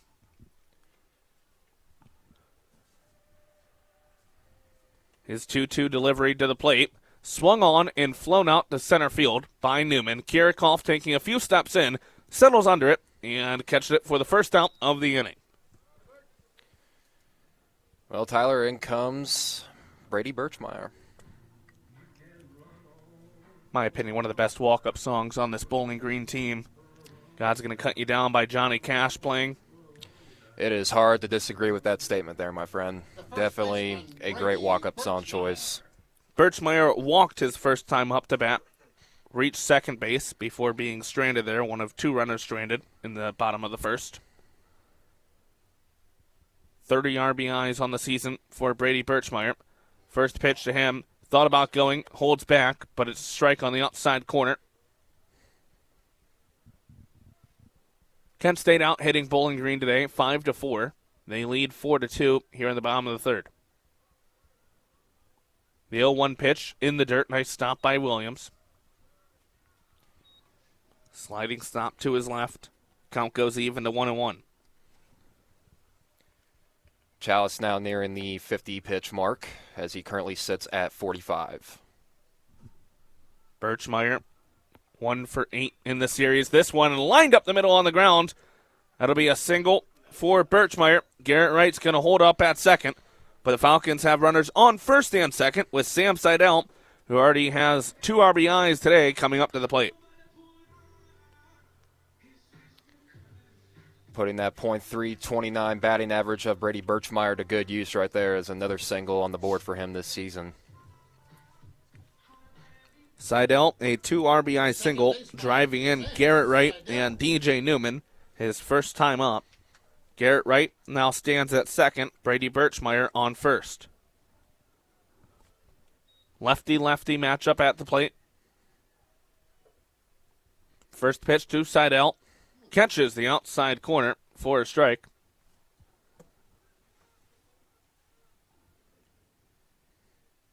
One out in the inning for the Falcons. Kent State defense and double play depth as this one flown out left center field, fairly deep. Chasing at it is Kovas and Kirikoff. It's going to be over Kovas' head and go to the wall. They're going to send around Garrett Wright. No throw home. Garrett Wright scores on the RBI double by Sam Seidel, his third run driven in of the game. Sam Seidel been one of the more productive players so far in this series. and just overall in the season as a whole.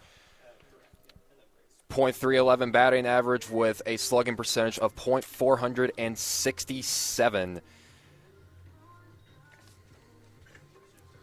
Just a great shot by Seidel right there, just off to the left field. Looked like it might have been hanging up there a little bit too long for someone to catch the out, but it fell just in time and hit the back of the wall to give Bowling Green another run to cut the lead down to just 1 run. Brady Birchmeyer was on the tail of Garrett Wright. He moves all the way from first to third. Seidel into second on that RBI double. And we now have a mound visit here for Kent State. Some movement going in that bullpen. Looks like they're going to get a right-handed arm up. This will just be a meeting between coach, catcher, and pitcher at the mound. Other infielders talking amongst themselves. Quick mound visit. Hager only took a few steps in front of the plate before he retreats back behind home plate. Now Chalice is now exactly at the 50-pitch mark as we speak. Bowling Green's made him work this inning. They made him work the first inning before he went a 1-2-3 second. Caden Parker up to the plate for the Falcons. Flew out to right field his first time up.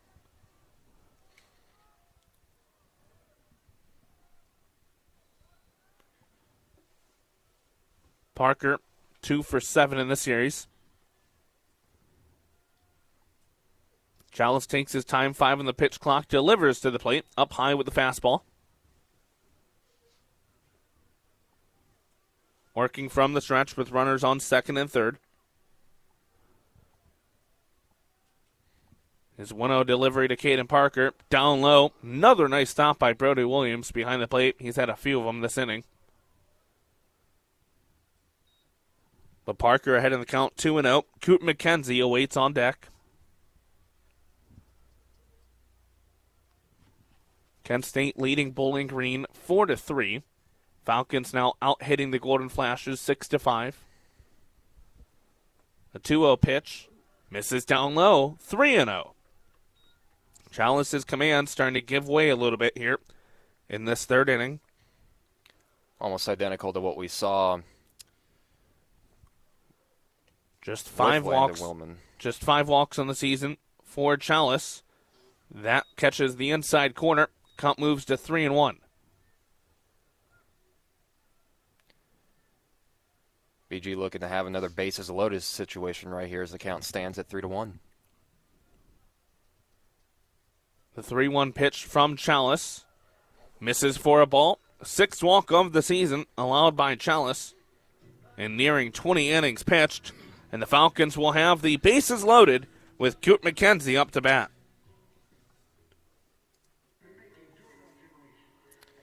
McKenzie with the Jay-Z walk-up song. Public service announcement. Personally my favorite if you ask me, Tyler. It's a good one for sure.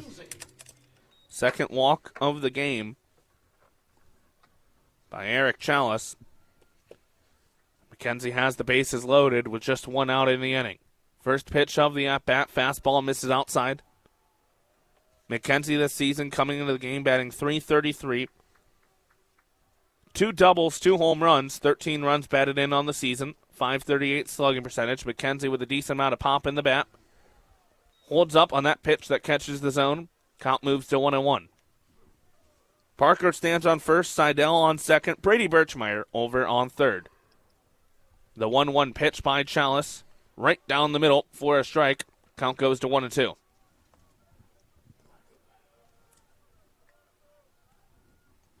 McKenzie staying cool, calm, and collected at home plate right now. Bowling Green's catcher awaits the pitch. It's in the dirt for a ball. Count moves even. On deck for Bowling Green is Gavin Gannon. Coot McKenzie is first time up, lined out to right field. That ended the bottom of the first. Eric Chalice from the stretch, the 2-2 pitch. Weakly grounded to short by McKenzie. Flipped by Marshall to Reese for 1 out. The relay throw to Klotz in the dirt. Klotz not able to get to catch the ball cleanly. Pops out of his glove. And it's going to be a fielder's choice that drives in a run. Brady Birchmeyer coming around to score from third. Ties the game up at 4 apiece with Gavigan coming to the plate. Runners on the corners for the Falcons.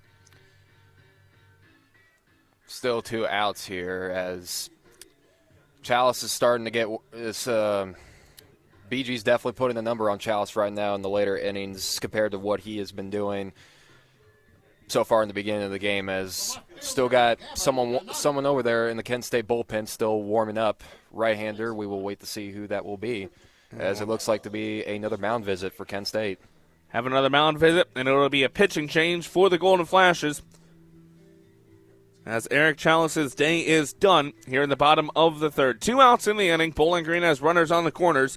Gavigan up to bat. We'll have more on the new Golden Flashes pitcher when we come back. You're listening to BGSU Baseball right here on WBGU 88.1 FM.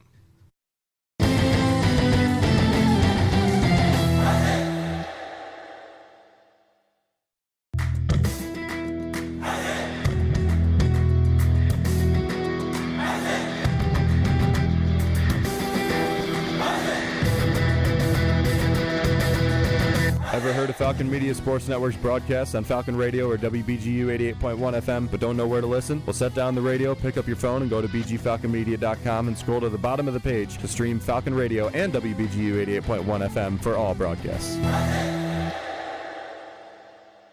Complement your WBGU radio experience with additional content available online. Subscribe to our social media feeds on Facebook, Instagram, and Twitter to receive information about special events, promotional activities, and the program schedule. Stay connected with WBGU wherever you go and return to Radio Freedom. 88.1 FM WBGU Bowling Green, Ohio. You are listening to WBGU 88.1 FM, home of the Falcon Media Sports Network.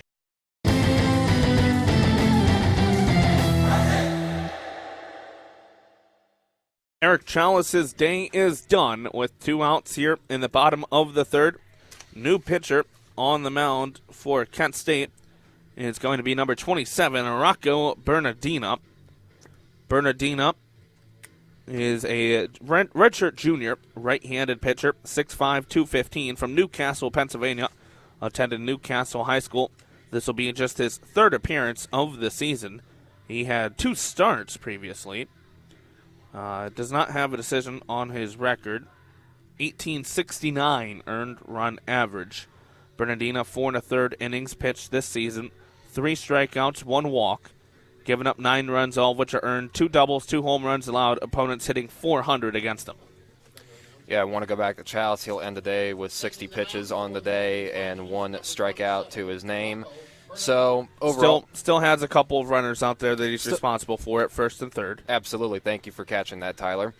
So it'll be interested to see what Bernardina could do at the plate. As you mentioned, Tyler, not a whole lot of time this year, only just his 3rd appearance. So we'll see what a fresh new arm for Kent State will do right here, as we still have runners on the corners for Bowling Green. Coop McKenzie stands on first for the Falcons. Sam Seidel is over at third.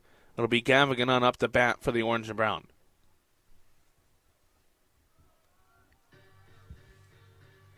Bernardina, his last time on the mound was March 19th against Pittsburgh.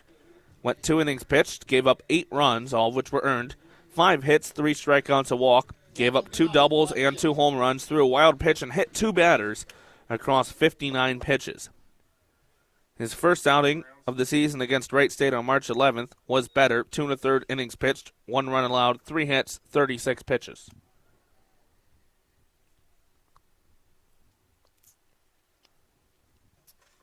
Bernardina taking his time on the mound. His first pitch of the game, low and outside for a ball to start the at-bat against Gavigan. Now is a perfect opportunity for Bowling Green to really break away right here with a nice pop-up shot over the middle and make sure nothing gets close to being counted as an out. Fastball catches the outside corner. Count goes even to 1-1. Bowling Green, Kent State all knotted up at 4 apiece here in the bottom of the third.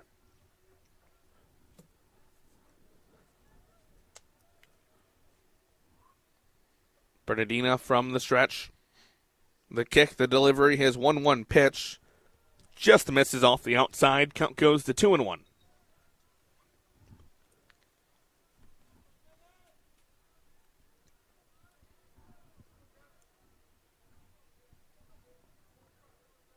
Almost has a Craig Kimbrell arm that lays out there a little bit when he looks in for the pitch. Taking his time, pitch clock down to 1 when he delivers, but it's a swing and a miss by Ganun at the plate. Count goes even to 2-2. Bernardina taking his time on the mound. Definitely a big size guy. Normally with those types of players on the mound, they're going to typically generate a lot of power, as we saw right there. Runner is off at first on the pitch. It's a ball. McKenzie getting into a rundown. Looking to bring Seidel home. Seidel coming home. The throw home in time. He's out. And that's how the inning ends. Bowling Green scores 2 runs to tie it up at 4 apiece. They strand a runner on the base pass as we head to the top of the 4th. We'll have some history on this day in baseball. And we'll actually stay here with you to tell you a little bit about that as we lead into the top of the 4th. So, some interesting history we have today. Always cool to look over all this and see some historic things that happened. So, March 23rd, on this day in history, in 1962, William DeWitt buys the Cincinnati Reds from the Crosley Foundation for $4.625 million. On this day in 2009, Japan won the 2009 World Baseball Classic. They won the first 2 World Baseball Classics. Daisuke Matsuzaka was named MVP for the second time in a row, named it in 2006 and 2009. He went 3-0 in the World Baseball Classic. In the finale, Japan beat the South Korean national team 5-3 in 10 innings. It was a 2-run single by Ichiro Suzuki that was the winning hit. Suzuki went 4 for 6 in the game, and Yu Darvish actually got the win after he blew a save opportunity in the 9th inning. Don't see Yu Darvish coming in for many saves. And also in 2009, Curt Schilling announced his retirement on his blog. An interesting way to announce your retirement. Curt Schilling pitched 23 seasons in MLB and won 3 World Series in 2001, 2004, and 2007. And he shared World Series MVP honors in 2001. In his career, went 216 and 146 with over 3,000 strikeouts. 6 All-Star teams. Never actually won a Cy Young, though, kind of like Nolan Ryan. He was a 3-time runner-up for the Cy Young Award. He finished 15th all-time in strikeouts and first in the strikeout-to-walk ratio category for players from the 20th century or later. Announcing a retirement on a blog, that is something that is rarely unheard of. Normally you would hear press conferences, sometimes even today social media posts or, in a form of like a nice graphic, but blog posts, that is definitely a new one. Kind of feels like a Curt Schilling thing to do, though, if I had to think about it. So once again, Landon Williman's day is done. His final line again for you.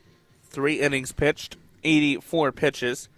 Gives up 5 hits and 4 runs. Only 2 runs are earned. He walks 3 batters and strikes out 4. The new arm for Bowling Green is going to be Luke Krause. Krause, a junior left-hander, 6'2", 199, from Antwerp, Ohio. Attended Antwerp High School. Krause on the season. This will be his 7th appearance, all out of the bullpen. A 2-0 record, a .579 earned run average. 9 1/3 innings pitched. He's given up 15 hits, 7 runs, 6 of which are earned. 2 walks to 9 strikeouts, a good strikeout-to-walk ratio. Has given up 5 extra base hits, 4 doubles, and a home run. Opponents batting .385 against him. As you mentioned, 3rd season at BG, and he's also a first-team all-conference in baseball and men's basketball in high school as well. So, two-way athlete is definitely something we love to see. First pitch is a ball to Micah Kirikoff before he swings, and I couldn't tell if he foul-tipped it into himself or if he swung and missed and the pitch hit him, but he went down in a hurry, still walking around in some discomfort. Mainly tapping to that left ankle right there. Trainer's out to look at him, along with head coach Jeff Duncan. Kirchhoff going to continue to walk this one off, as I think he's now going to put a little ankle brace on there, little ankle pad. Probably would have been helpful to have that on before the at-bat began. And another thing mentioned on the broadcast yesterday with you and Reese Patrick is that it's so cold outside. It's a bit chill. It's a bit chilly outside, and I can't say that I've been hit with a baseball like that before, but I can only imagine how cold and frigid it might be to have a ball that fast hit you. It must be definitely painful. Let's hope that he's all right and he's ready to go. Back in the box to continue the at-bat. Off speed, misses up and outside by Kraus. Count goes to 2-1. We're actually up about 5 miles per hour, or 5 degrees, I should say, since we began today's game, up to 46 degrees. We'll get up to about 47 today. That'll be the high. Pitch in there for a strike. Count goes 2-2. Even though it's 46 degrees, 11 mile per hour winds, which is up a little bit since we began the game, making it feel 34 degrees outside. This one chopped foul to the left side. Kirchhoff fighting to stay alive at the plate. You mentioned the wind, Tyler, as we continue to look at that.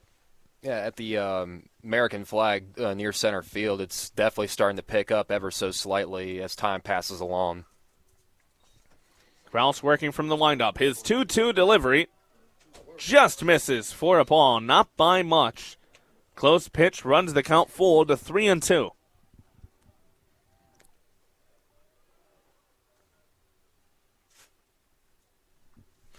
This one fouled off at the plate. Kirchhoff stays alive, making Luke Kraus work in his first at-bat of the game. Luke Kraus is a guy that can give you a few innings in relief. He can serve as a long relief guy.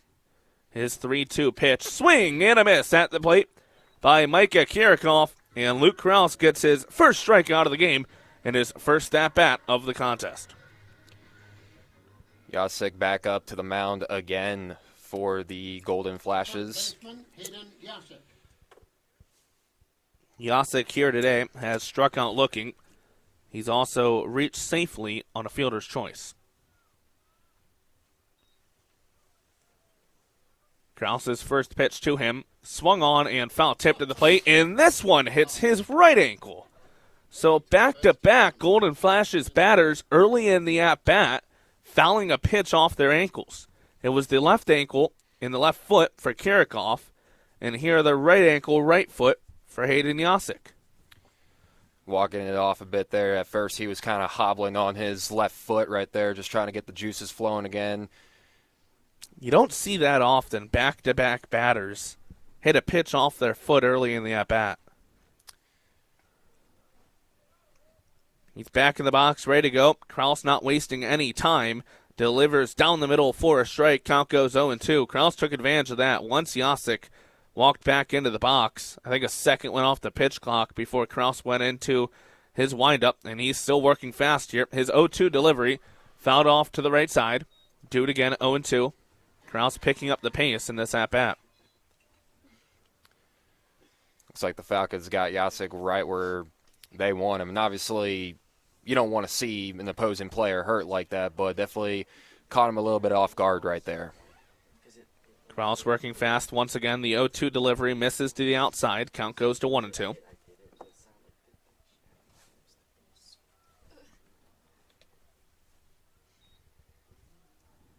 The 1-2 pitch misses up high for a ball.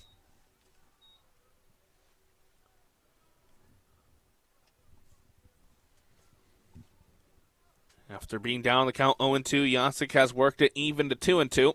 Next pitch is chopped over to the left side, fielded by Garrett Wright at third base. Throws across the diamond for the second out of the inning. Garrett Wright, 2 for 2 on his first 2 ground balls. Hit his way that he's fielded over there in his first career start at third base. Now the Flashes will bring up Jake Casey to home plate. Casey today is 0 for 2. He struck out swinging in the first and grounded out to second in the third. First pitch swinging and missing is Casey. Luke Krause trying to work a 1-2-3 inning in his first inning of work in the game. 0-1 delivery, lined into right center field. That's going to get down and go to the wall. Fielded out there in center field by TJ Tackett, and it's going to be a stand-up 2-out double by Jake Casey. Sawyer Solitaria back on top of home plate for the Flashes. A little bit of a struggling start for him so far. BG pitching definitely looks a little bit better as time goes along. Doesn't come without its inconsistencies, but seems to be a little bit more consistent than it was yesterday. Sawyer Solitaria reached safely on an error by Gunnar Antillion his first time up as he looks at a breaking ball for a strike on the outside corner to start the at-bat. He then, in the third inning, grounded out to Garrett Wright at third base, looking for his first hit of the game. Krause's delivery misses just a bit inside. Count goes to 1-1. 2 outs here, top of the fourth. Bowling Green, Kent State tied up at 4 apiece. Teams equal with 6 hits apiece. Standing on second is Jake Casey. Krause takes a few looks back at Casey at second, delivers to the plate, low for a ball.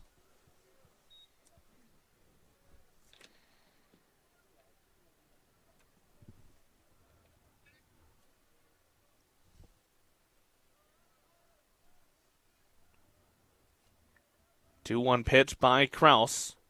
Check swing at the plate. Home plate umpire Dorsey Hager going to say that Solitaria went around, and the count will go even to 2-2.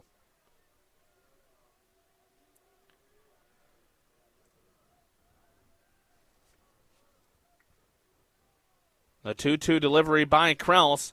Breaking ball just misses a bit high. Count goes full. Looked a little bit lower than we initially thought at first, but just high enough for it to be a ball. The 3-2 delivery by Luke Krause, grounded to the left side. It's gonna hit Garrett Wright and fly up into the air. So that's gonna be an error on Garrett Wright. Looked like it may have bounced off the front of his foot when he was trying to grab it right there, and it just popped right back in the air. So unfortunate circumstance for Garrett Wright right there. Second error of the game by Bowling Green fielders, Wright and Antillion. Both the left side infielders for Bowling Green with 1 apiece.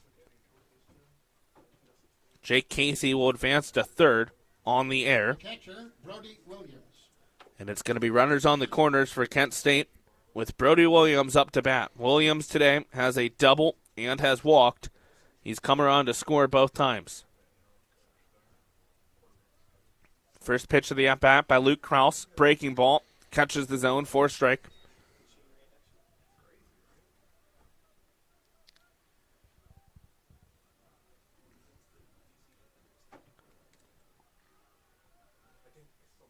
Krause working from the stretch with the runners on base. This one ripped down the left field line fair. 1 run's going to score in Jake Casey. We'll see if they send Solitaria. They will as Ganun's just now getting to the ball.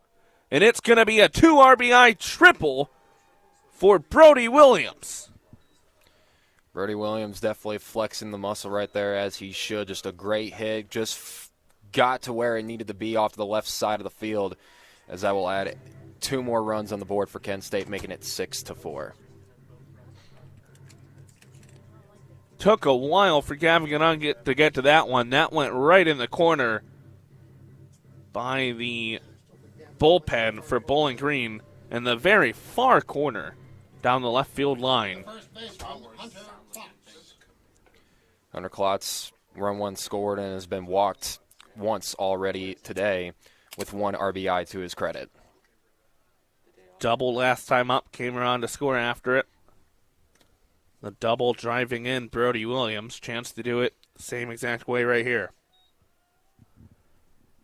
6-4 Kent State now as this off-speed pitch misses up high after a first pitch strike by Luke Krause. Krause 2 quick outs in the inning with a strikeout and a ground out. Since then, It's been a double by Casey, a fielding error by Garrett Wright, and a triple by Brody Williams. That pitch also misses outside. Count goes to 2-1. 2 outs in the top of the fourth. The 2-1 pitch by Kraus. This one swung on and lofted to the left side. Going after is Garrett Wright. He dives for it in foul territory, just a few feet out of reach for Wright. Garrett Wright took a big tumble on his face right there, so looked like he may have tripped trying to get it right there as he was trying to move along pretty fast. So hopefully he's all right. Takes a second to get up. Looks to be okay.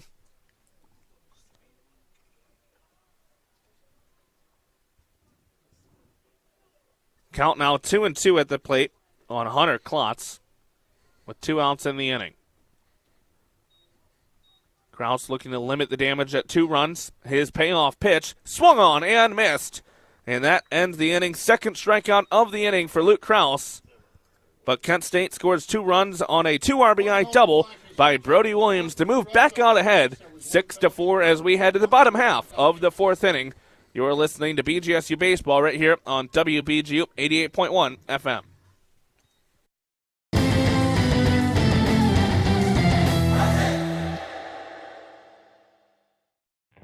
There's so much more WBGU content available online through our social media profiles on Facebook, Instagram, and Twitter. Subscribe to our feeds to get the most up-to-date information about the program schedule, show hosts, and upcoming promotional events. Return to Radio Freedom with WBGU on 88.1 FM, Northwest Ohio's community radio station.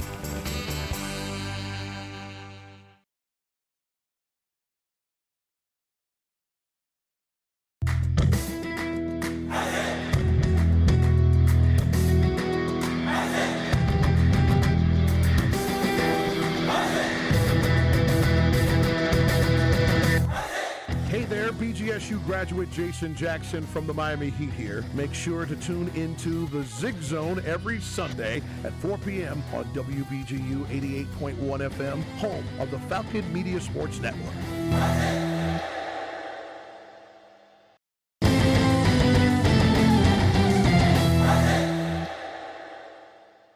Back here at Stellar Field, as we do have a fielding substitution for Kent State. We'll get to that, but the Golden Flashes have scored 2 runs in 3 straight innings. They lead 6-4 over Bowling Green. We head to the bottom of the 4th. Tyler Kavlitz alongside Carter Leonard here with you for this one from the Falcon Media Sports Network. Been a back and forth battle so far, Carter. Yeah, definitely. We've seen a mix of good pitching, good hitting from both sides of the ball. Kent State currently leads 6-4. At first, the pitching for both sides seemed really, really dominant. Then it kind of stalled a little bit right there, but now since they brought in new arms, it's kind of trying to get back up here as we are getting ready to go at the bottom of the 4th as Gavin Gannon steps up to the plate. Bernardina still in the game. Rocco Bernardina for Kent State. Gannon was up to bat when we had the caught stealing to end the inning.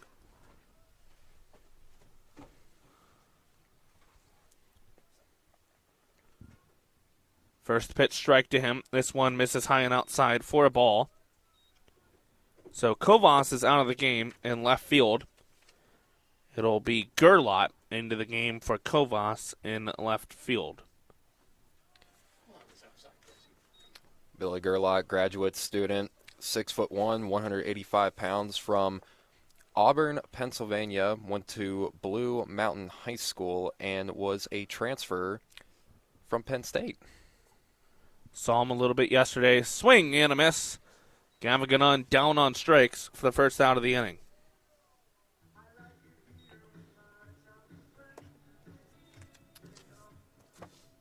That's just the second strikeout overall for Kent State pitchers here today.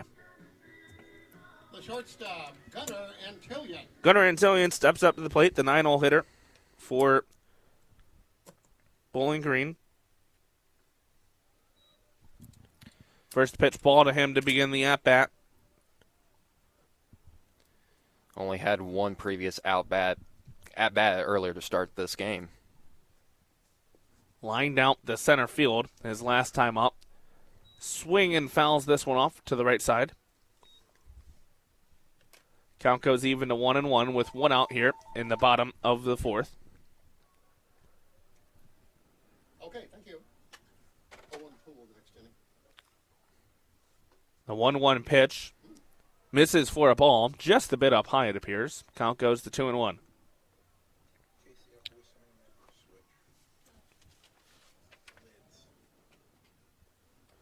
Tillian awaiting the pitch.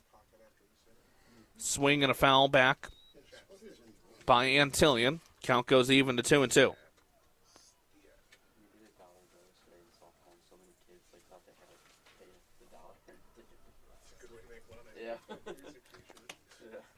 All twos across the board. The 2-2 pitch misses outside for a ball, and the count goes full to 3-2. Gunnar Antillian looking to reach base for get TJ Tackett up to the plate. Top of the order for Bowling Green. The payoff pitch is lined through the infield into right field by Gunnar Antillian. That'll be a one-out single for Antillian. It'll bring up TJ Tackett to the top of the order for the Orange and Brown. Tackett's 0 for 2 early on today. TJ Tackett so far 2 at-bats to start out this game. No hits so far and no runs scored for him, but when you least expect it, TJ Tackett is normally one to strike, and we saw that one on Friday afternoon, Tyler. We did. Tackett's looking to break through this at-bat here. First pitch strike. Tackett's thought about going for it, held back. He's grounded out to first and popped out to short so far today. Time called by home plate umpire Dorsey Hager.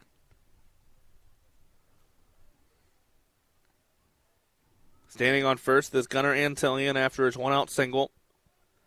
Tackett's looking for his first hit of the day. Went 0 for 3 yesterday with a walk and 3 strikeouts. First game hasn't had a hit since taking that leadoff position. After a pickoff attempt. Delivery to the plate. Tackett swing, fouls it to the back. Down the count now, 0-2. One flew right over our heads there, Tyler. No balls and 2 strikes. One out still in the bottom of the fourth with a runner on first in Gunnar Antillian. Bernardina comes set. His delivery to the plate misses by just a bit. Nice stop by Williams behind the dish. Count goes to 1-2. Looked like that pitch was a bit down in the dirt right there. Hard to tell. Another pickoff attempt over at first. This one a quicker attempt. Diving back safely is Gunnar Antillian. Antillian this season has 6 stolen bases on 8 attempts. Does have speed over there at first.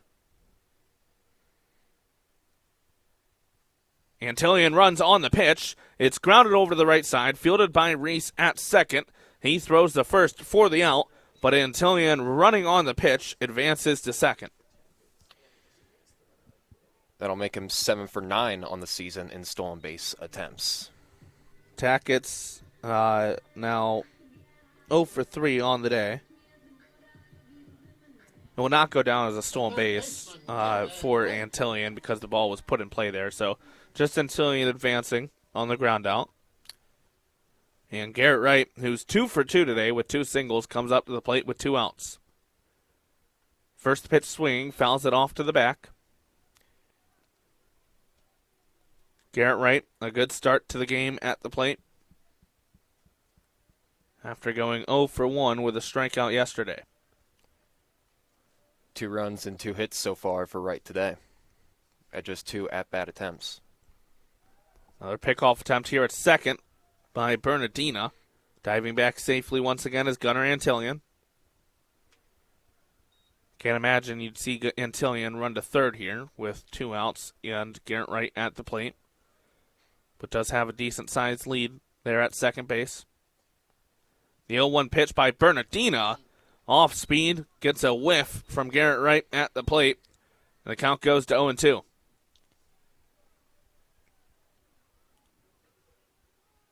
Wright looking to keep the inning alive for the Falcons.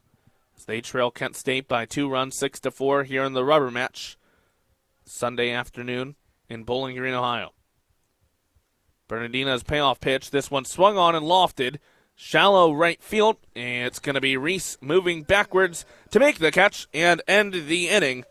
Kent State leads 6-4 as we head to the top of the 5th. We'll have the reveal of our answer to the trivia question when we come back after this short break. You're listening to BGSU Baseball right here on WBGU 88.1 FM.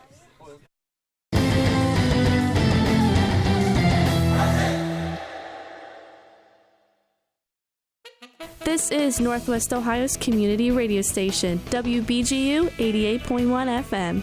Like, follow, and subscribe to our Facebook, Instagram, and Twitter feeds for access to special content, program, and DJ information, and so much more. Return to Radio Freedom with the WBGU on 88.1 FM and online social media profiles. Thanks for listening to WBGU Bowling Green.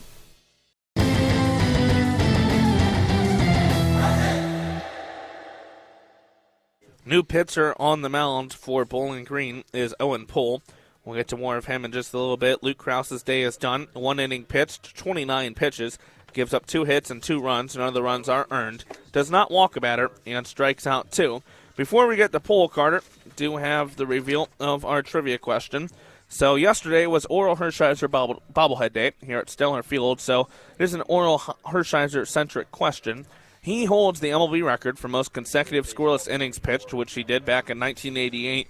The question is, how many consecutive scoreless innings did Oral Hershiser pitch? Is it A, 59, B, 58, C, 61, or D, 60? Do you have a final answer, Carter? I do, Tyler. I am going to go with answer D, 60. You are just 1 off. It is 59 is the correct answer. So you move to 0-1 for trivia this year. Chaz McNeil actually stays the only person to correctly guess trivia answer. Don't think many people would guess that after listening to last year's broadcast, but better luck next time. You'll get another attempt later on in the season, I'm sure. I'm just thankful that it was just 1 off, very, very close. I was teetering right around the 59 to 60 area. Guess I just like even numbers a lot more. Owen Pohl into the game for Bowling Green. Pohl, a sophomore right-hander, 6'2", 242 from Newark, Ohio, graduated from Newark High School. This season, this will be Pohl's 9th appearance, all from the bullpen. He's 2-2 on the year, an 8.10 ERA. He does have 2 saves to his name. Thrown 10 innings this year. 14 hits and 9 runs allowed. All 9 runs are earned. 14 strikeouts to 7 walks, a 2-to-1 strikeout-to-walk ratio for Owen Pohl. 3 doubles allowed, 2 home runs allowed. Opponents batting .326 against him. First appearance for Pohl this weekend. Definitely going to be interesting to see how Pohl stacks up against his other fellow pitchers. So far, 6 strikeouts on the day altogether for Bowling Green. 3 walks altogether, 2 earned runs altogether, 6 runs altogether, and 7 hits. Willman with 84 pitches and Krause with 29. Pohl going to pitch to Billy Gerlot, Ripken Reese, and Brady Marshall this inning. First pitch to Gerlot. Swing and a miss for a strike.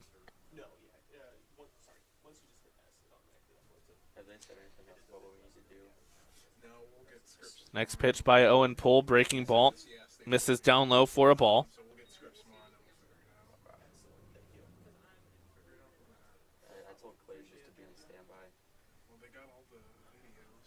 The 1-1 pitch by Owen Pohl from the windup. This one chopped over to the left side. Garrett Wright going to field it. Throw across the diamond to Brady Birchmeyer for the first out of the inning. Wright taking the angle there instead of letting it dribble back to Antillion. The correct decision. And a quick out for Owen Pohl and Bowling Green. Other interesting statistics about Owen Poole, ranked number 20th in right-handed pitching in Ohio by perfect game in high school, and also was a 2023 perfect game preseason All-American in high school. Struggled a little recently, has Poole out of the bullpen. 18 ERA in his past 4 games, had a 3 ERA in his first 3 games. He's been a high strikeout guy, though, when he's been in the game on the mound. First pitch strike to Ripken Reese. Reese, big swing and a miss. Down in the count 0-2 with 1 out. Yeah, you mentioned it, struck out multiple batters in 4 outings this year, and at least 1 inning pitched in 6 outings so far for Owen Poole. He's a guy that can give you a little bit of length out of the bullpen.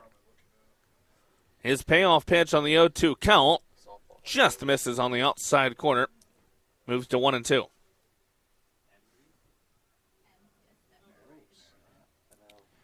Ripken Reese taking a big deep breath right there as he gets set back to go here. Reese back-to-back RBI singles here today.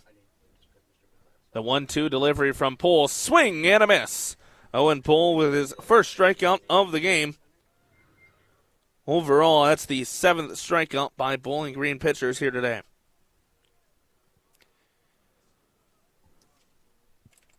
That'll bring us to the bottom of the Kent State order. The shortstop, Brady Marshall. With Brady Marshall. Marshall, an RBI ground out his first time up as he bunts this down the third base line. Fielded by Garrett Wright, and a strike across the diamond. What a stretch by Brady Birchmeyer to end the inning. What a job by Birchmeyer. Looked like he did the split there for a second, but just what an effort to get that ball for the out right there. Amazing job by the fielding from Bowling Green so far. That's where Garrett's arm from being a catcher comes into play. A strike across the diamond. Acrobatic stretch by Brady Birchmeyer ends the top of the 5th. We head to the bottom half of the inning. Bowling Green looking to close in on Kent State's 2-run lead. Golden Flashes up 6-4 right here on WBGU 88.1 FM.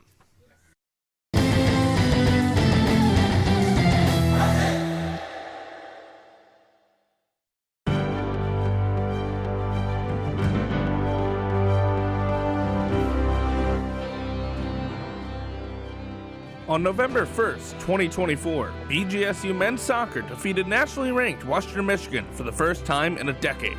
Falcon Media Sports Network's Lucas Kleinmeyer was on the call on the WBGU PBS YouTube channel. History has been made here at Cochran Stadium for the first time in 37 regular season matches for the Western Michigan Broncos, and for the first time in a decade, the Bowling Green Falcons take down the Western Michigan Broncos by a final score of 3-0 here at Cochran Stadium. Wow! This has been a Falcon Media Sports Network featured call.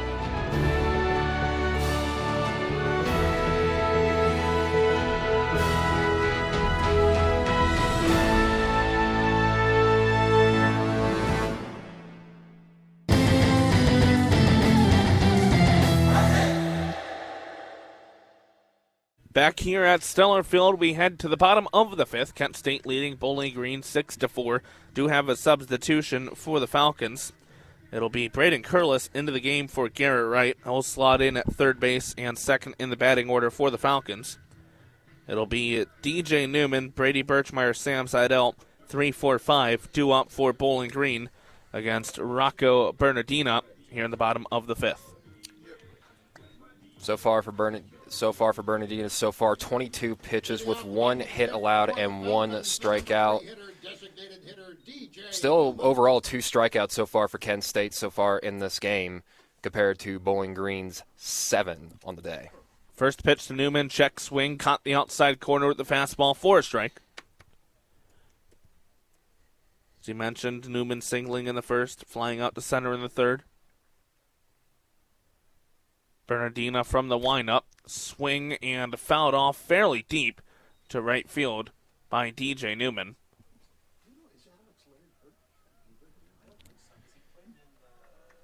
So now the count will move to 0-2 right here for DJ Newman.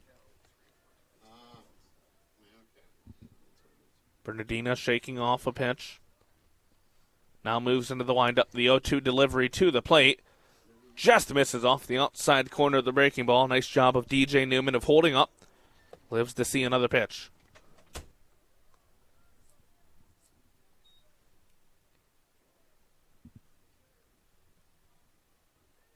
Bernardino working into his second inning here at Stellar Field. Gets the swing and a miss on the breaking ball on the outside corner.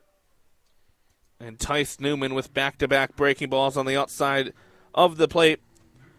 And Newman goes down on strikes for the first time here today. Just the third strikeout by Kent State pitchers. Birchmeyer up to the home plate. So far, 1 run and 1 hit so far for him. First pitch, swing and a miss by Brady Birchmeyer.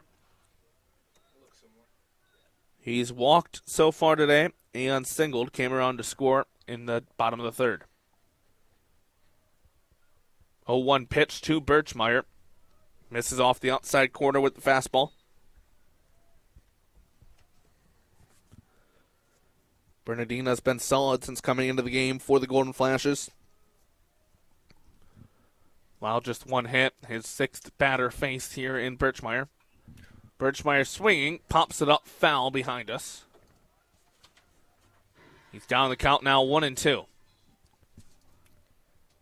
Glass shattering sound effect playing here at Stellar Field. Fun little way to signal a foul ball like that.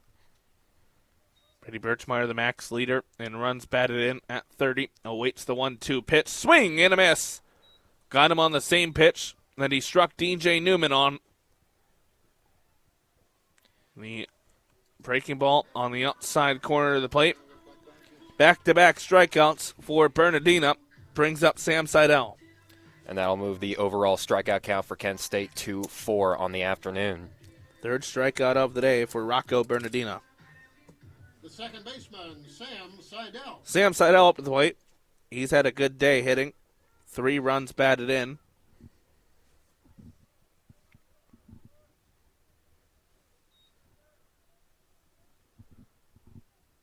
Has a single and a double. Off speed, misses to the outside of the left-handed Seidel. You can tell by the look there that was a pitch that he did not want to throw right there, just way too outside for his liking. Misses up and outside once again.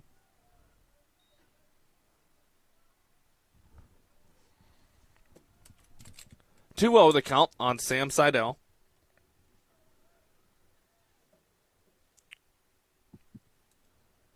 Bernardino delivers to the plate. Catches the inside corner for a strike. Seidel looking to keep the inning going for Bowling Green with 2 outs. Here in the bottom of the 5th, Falcons trail the Golden Flashes 6-4, all knotted up in the hits category, 7 apiece. This fastball also catches the inside corner. Seidel was moving out of the way. And home plate umpire Dorsey Hager said it caught the corner of the plate.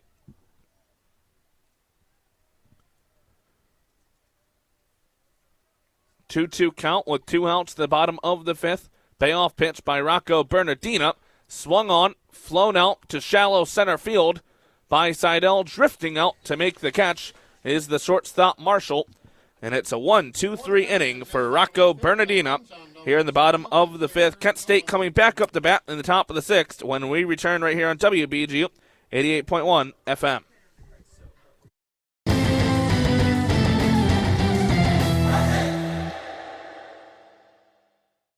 Continue the WBGU experience online by engaging with our social media profile on Facebook, Instagram, and Twitter. Subscribe to our feeds to stay connected with the local community and receive information about special events and programming. Like us and share our content to help build the WBGU audience. 88.1 FM, WBGU, Bowling Green is Northwest Ohio's community radio station.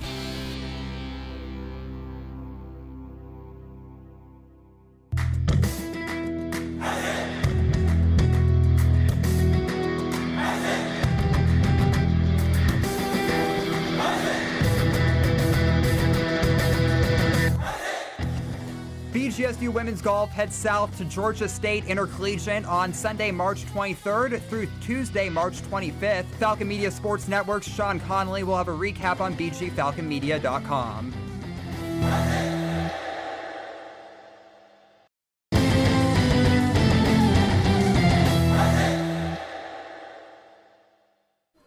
Back here at Stellar Field, we head to the top of the sixth.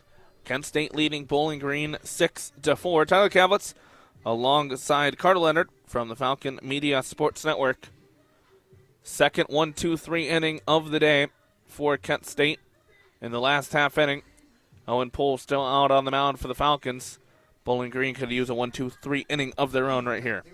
Absolutely, Tyler, and the pitching has definitely been going well so far for Owen Poole. So far, only 8 pitches to his name and 1 strikeout. So, obviously, still a long way to go before anything big happens. But right now, Poole is showing his presence on the mound early, as well as the other pitching from Bowling Green as well.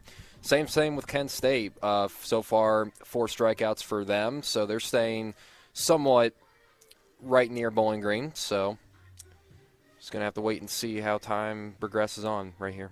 It'll be top of the order for the Golden Flashes, 1, 2, and 3, Micah Kirikoff, Hayden Yasik, and Jake Casey. For the Golden Flashes, the top of the order, center fielder Micah Kirikoff. Kirikoff, who was actually hit with a ball in his left ankle earlier, still has that ankle guard on, so another thing to point out as well. First pitch almost hits him inside. Fastball by Owen Poole.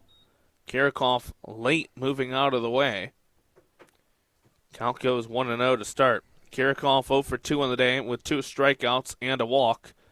Now the fastball misses on the outside of the plate. So a miss inside and a miss outside by Poole. Just needs to straighten it up. Behind the count 2-0.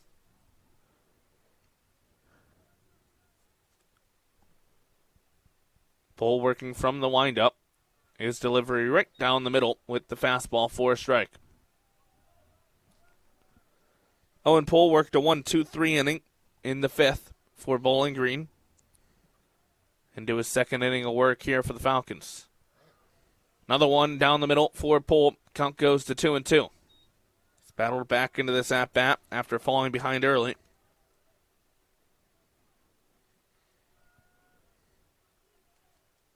Payoff pitch by Owen Poole. Off speed, foul to the back by Kirikoff. He stays alive.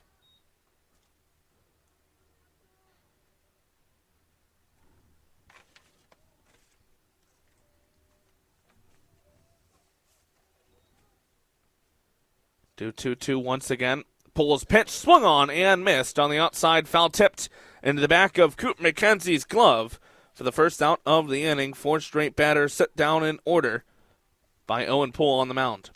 Second strikeout for Poole and the 8th overall strikeout today for the Orange and Brown. Third strikeout of the day by Micah Kirikoff.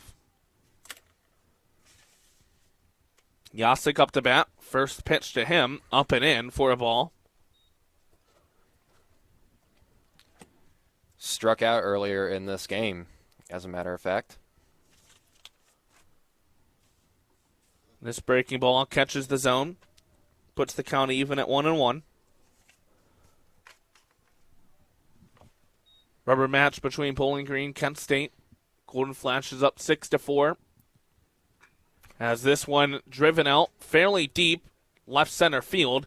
It's Tackett's moving over to his right to make the catch. Center fielder puts it away for the second out of the inning. Yeah, Bowling Green has really done a great job today of keeping Hayden in check right there, making sure that he doesn't do the same amount of damage that he did in yesterday's showing. The right fielder, Jake Casey. Brings up Jake Casey, the right fielder for the Golden Flashes. Casey today is 1 for 2 with a double, a strikeout, and a ground out to second. Fouls this one off at the plate to begin the at-bat.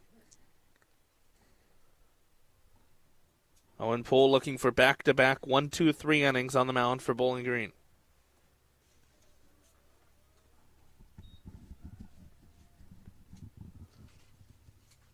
Poole's next pitch to Casey. Misses in the dirt, down and outside for a ball. Count goes to 1-1. Casey coming into the game with a .338 batting average. Now 10 doubles on the season. This pitch misses barely inside. Not by much off that plate. Count goes to 2-1. So Air Solitaria on deck for the Flashes right here. Poole taking his time on the mound. Down to 5 on the pitch clock. Goes into his windup, delivers. This one swung on, flown out, fairly deep center field. Tackett's and Gannon drifting after it. It's going to be Gannon taking it as him and Tackett's nearly collide out there in left center field. And that'll be the end of the inning. Back-to-back 1, 2, 3 innings for Owen Poole in relief for Bowling Green. We head to the bottom of the 6th. Falcons looking to answer for the first time in 3 innings here.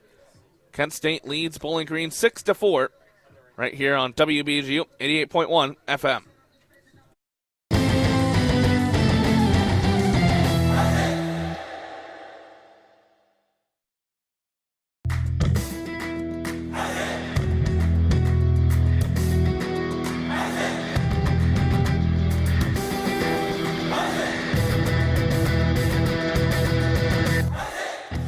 BGSU graduate Jason Jackson from the Miami Heat here. Make sure to tune into the Zig Zone every Sunday at 4 p.m. on WBGU 88.1 FM, home of the Falcon Media Sports Network. You are listening to WBGU 88.1 FM, home of the Falcon Media Sports Network. Be a part of the return to Radio Freedom on WBGU FM. WBGU offers sponsorship opportunities in the form of underwriting. Underwriting is an effective method of gaining exposure for your business in Northwest Ohio and helps us continue producing local content. For more information regarding underwriting sponsorship at WBGU, visit bgfalconmedia.com.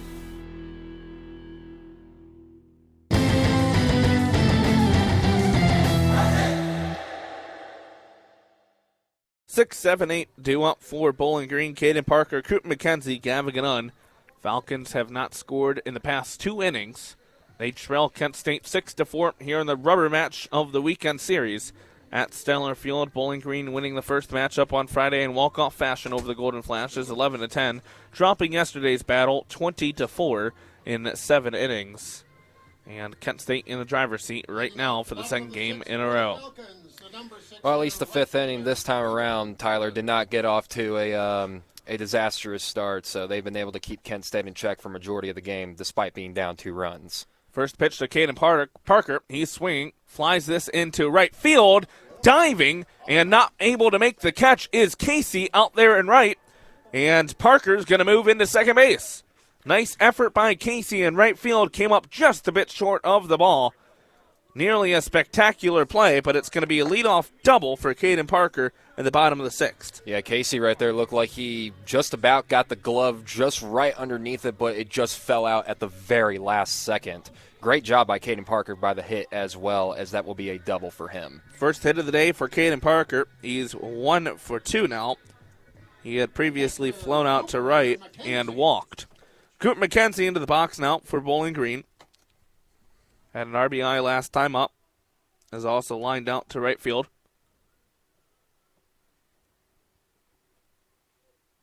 Bernardino taking his time. First pitch to McKenzie. A swing and a miss was early on that off-speed. McKenzie coming into the day, a .333 hitter on the season. He's driven in 13 runs this year. 14 runs driven in for McKenzie. As he looks at a ball down low, count moves even to 1-1.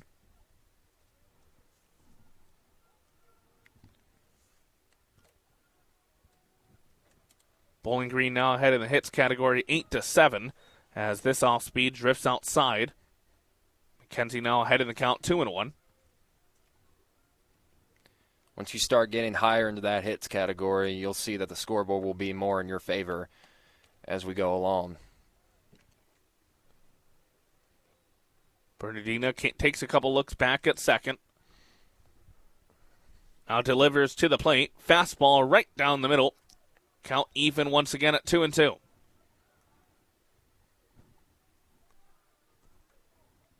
Kenzie looking for his first hit of the game.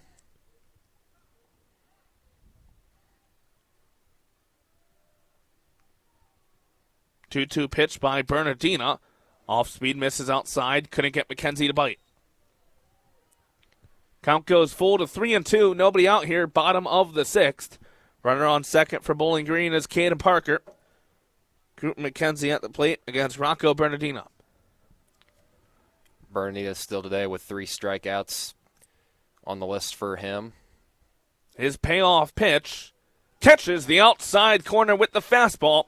Cooper McKenzie goes down on strikes looking for the first out of the inning. And the 4th strikeout for Rocco Bernardina. And that'll move to 5 strikeouts overall on the day so far for the Golden Flashes. The left fielder, Gavin Gannon. Bernardina has been very solid for Kent State since he came into the game back in the 4th inning. Gavin Gannon up to the plate, the 8-hole hitter. Runner is off on the pitch. It's a ball outside, and it's going to be a stolen base for Caden Parker. He steals third on the first pitch of the at-bat to Gavin Gannon. And a run is 90 feet away from home for the Falcons. For Caden Parker, that is his 4th stolen base on 6 attempts this season.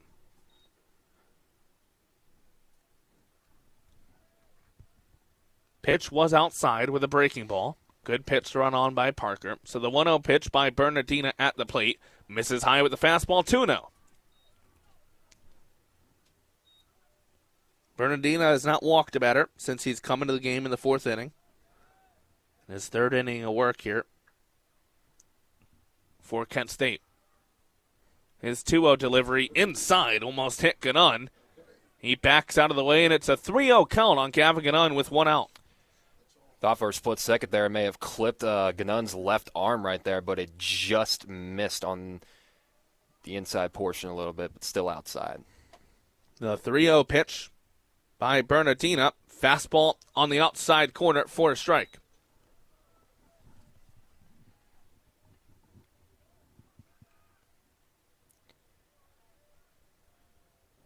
Bernardina working from the windup with a runner on third. 3-1 pitch, misses high. First walk of the game by Bernardina. And Gavin Gannon will get a free pass to first. Falcons with runners on the corners with 1 out in the bottom of the 6th. And the game-leading run comes to the plate in the form of Gunnar Antillion. Antillion with 1 hit so far today on 2 attempts, contributing to the 8 hits that Bowling Green has had so far this entire game. The shortstop, Gunnar Antillion. Gunnar Antillion, a single last time up after he lined out the center field. Antillion coming into the game batting .253. First pitch he sees is off speed, outside and low for a ball.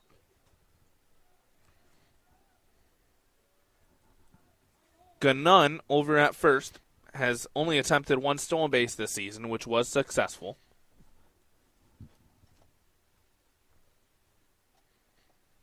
There's going to be a pickoff attempt over to Gannon at first.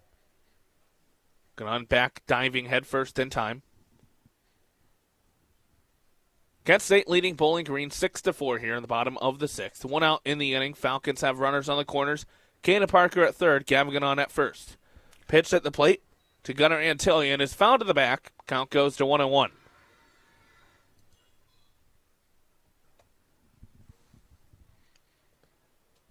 Falcons have not scored in the past 2 innings. They scored 2 runs in the bottom of the 1st, 2 in the bottom of the 3rd, scoreless in the 2nd, 4th, and 5th.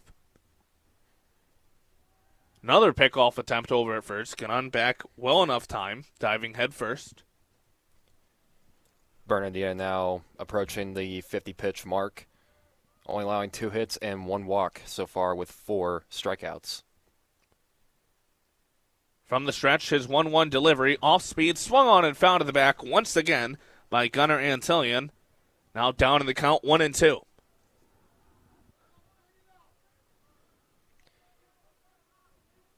TJ Tackett's up next as he's currently warming up right now, waiting his chance at the plate. Parker dancing a little bit there over at third base, trying to get the attention of Bernardina. He's instead going to pick-off attempt to first base for the third time in the at-bat. Once again, Gannon back in well enough time.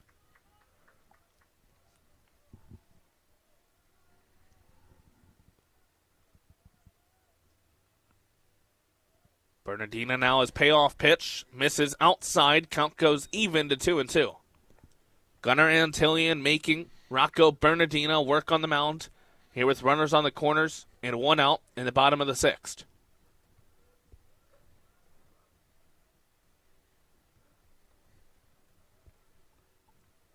Bernardina taking his time looking in. Pitch clock down to 3. Steps off with one on the pitch clock. It'll get reset. Nearly looked like we saw picked off attempt number 4 right there. He made no motion, just stepped off the mound. Now he's going to pick off to first for the 4th time of the at-bat. Back in time once again is Gavin Gannon.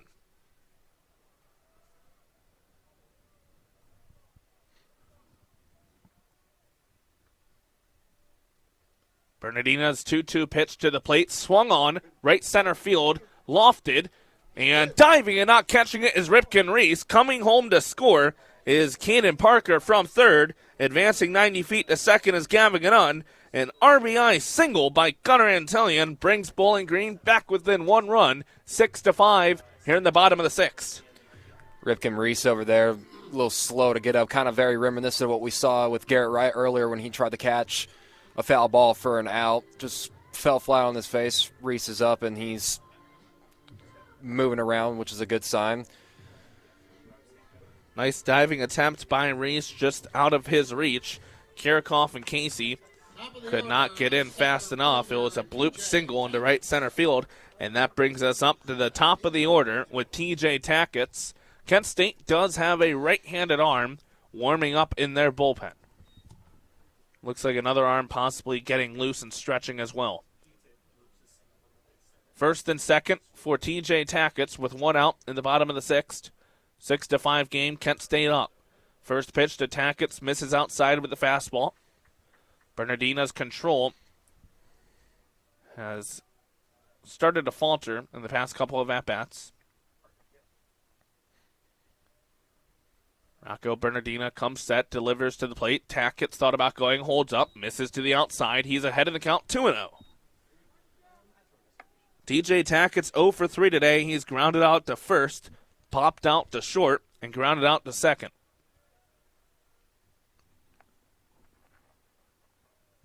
The 2-0 pitch by Bernardina. Instead, it's going to be a step off, and he's going to run Gavin Gannon back to second.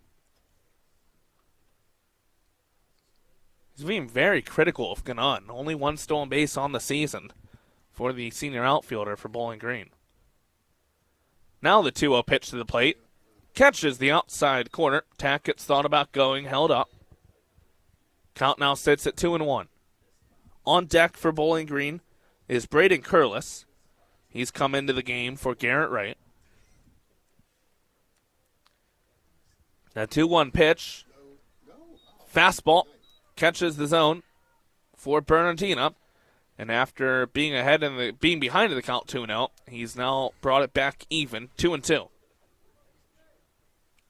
TJ Tackett looking for his first hit of the game. The 2-2 pitch. Got him on the inside corner. Yeah, it has just not been TJ Tackett's day at the home plate so far. Second out of the inning. Second strikeout looking of the inning by Rocco Bernardina. His 5th strikeout overall. In comes Braden Curlis. Curlis going to look to keep the inning alive for the Falcons. His first at-bat of the game. Curlis had 2 at-bats in yesterday's game as a pinch hitter. Was 0 for 2 at the plate. Pickoff attempt to first. Almost in time, but back safely is Gunnar Antillion. That was a close one over at first. Kent State thought they had him. Their infield was ready to run into the dugout. Close is definitely an understatement right there, Tyler, but just got back just in time.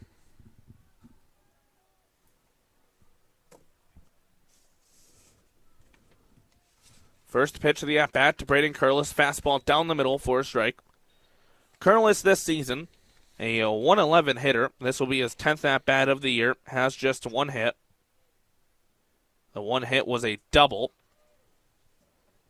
He's walked 3 times and struck out 3 times. Lines this one to the right side, but right to Ripken Reese. And he will catch it to retire Curlis and end the inning. So Bowling Green strands 2 runners. They do score 1, though, in the inning on an RBI by Gunnar Antillion. And they now trail Kent State 6-5 as we head to the top of the 7th here at Stellar Field on WBGU 88.1 FM.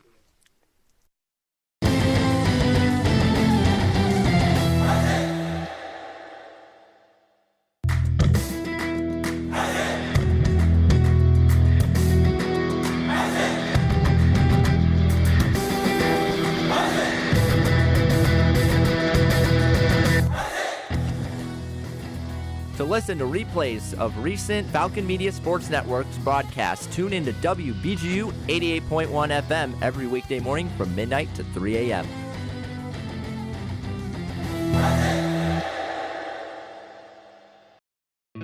Underwriting sponsorships on Northwest Ohio's community radio station are now available. Get your business's information out to the local community and show your support for 88.1 FM. For more information regarding underwriting sponsorship at WBGU, visit bgfalconmedia.com. Thanks for your continued support of everything we do here at WBGU 88.1 FM, Northwest Ohio's community radio station.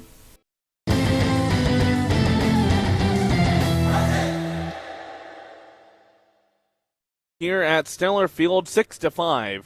Kent State leads over Bowling Green as we head to the top of the 7th. Owen Pohl still in the game for the Falcons. He'll be working into his 3rd inning of action. Pitch count for Pohl currently sitting at 21 pitches. He'll be facing 4, 5, 6 in the order, middle of the order for Kent State. Sawyer Solitaria, Brody Williams, and Hunter Klotz. Tyler Kavlitz alongside Carter Leonard here with you from the Falcon Media Sports Network. Been a good game so far, a little back and forth battle between the Golden Flashes and the Falcons. So far for Solitaria, 3 at-bat attempts with 2 runs to his credit so far. Leading off the top of the 7th for the Golden Totaling up to the 6 that Kent State currently has right now as we get ready to go here at the top of the 7th. Reached on base safely on 2 errors so far has Solitaria, alongside grounding out to 3rd. First pitch almost runs in and hits him. High and inside for a ball. Pulls next pitch. Right down the middle with the fastball for a strike. Count even at 1-1. Owen Pohl has been just what Bowling Green needed out of the bullpen in this game, as his off-speed pitch catches the outside corner. Pohl has not allowed a hit since coming into the game. Again, 6 batters faced, sent the Golden Flashes down in order in back-to-back innings. Off-speed misses just outside. Coop McKenzie liked the pitch, didn't get the call. Pohl being a bit of a sidearm pitcher, as we could see in his form, definitely generates a lot of speed. A little 3/4 release a little bit. This one foul to the back by Solitaria. He stays alive at the plate. Designated hitter for Kent State.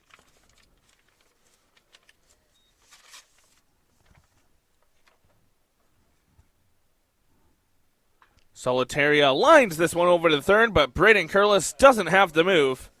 Catches the lineup for the first out of the inning. 7th straight Golden Flash retired in order by Owen Pohl. What a job by Braden Curlis there as well. Like you mentioned, Tyler, didn't even have to move a muscle right in the glove.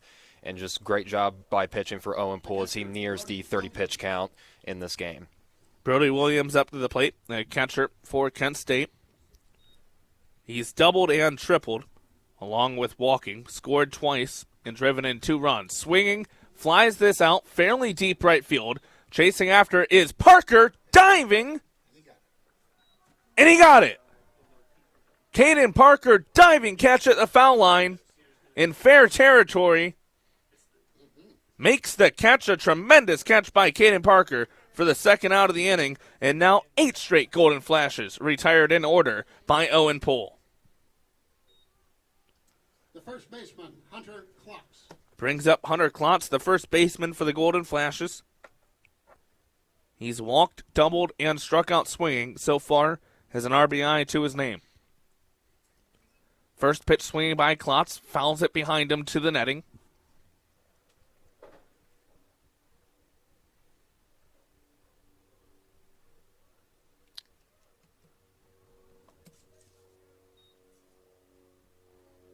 Fourth season at Kent State for Hunter Klotz. Waits the 0-1 pitch, misses to the outside with the off-speed for a ball. Batted .242 last season, did Klotz. Comes into this game with a .283 batting average. Swinging and driving this out fairly deep right center field. Going back is Tackett's after it. Shifts his hips and moves to the left to make the catch. For the third out of the inning, back to back to back, 1, 2, 3 innings for Owen Poole out of the bullpen for Bowling Green. 9 straight Golden Flashes set down in order. We head to the 7th inning stretch here at Stellar Field. Kent State leading Bowling Green 6-5.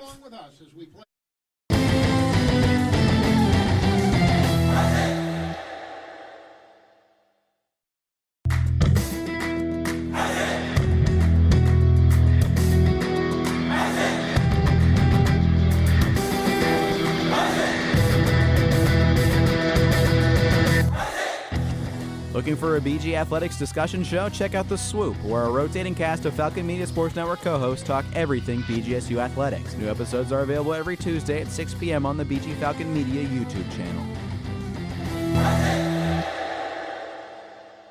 Hey everyone, Falcon Media Sports Director Lucas Kleinmeyer here. You're listening to WBGU 88.1 FM, home of the Falcon Media Sports Network.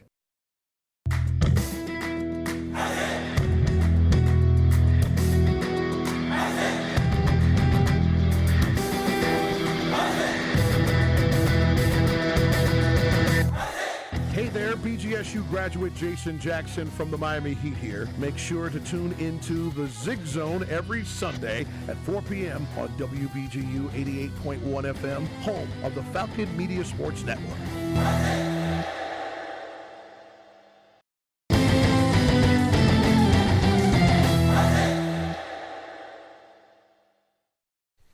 New pitcher into the game for Kent State. It's going to be Caden Leonard. Rocco Bernardina's day is done for the Golden Flashes. Bernardina, a solid outing out of the bullpen for Kent State.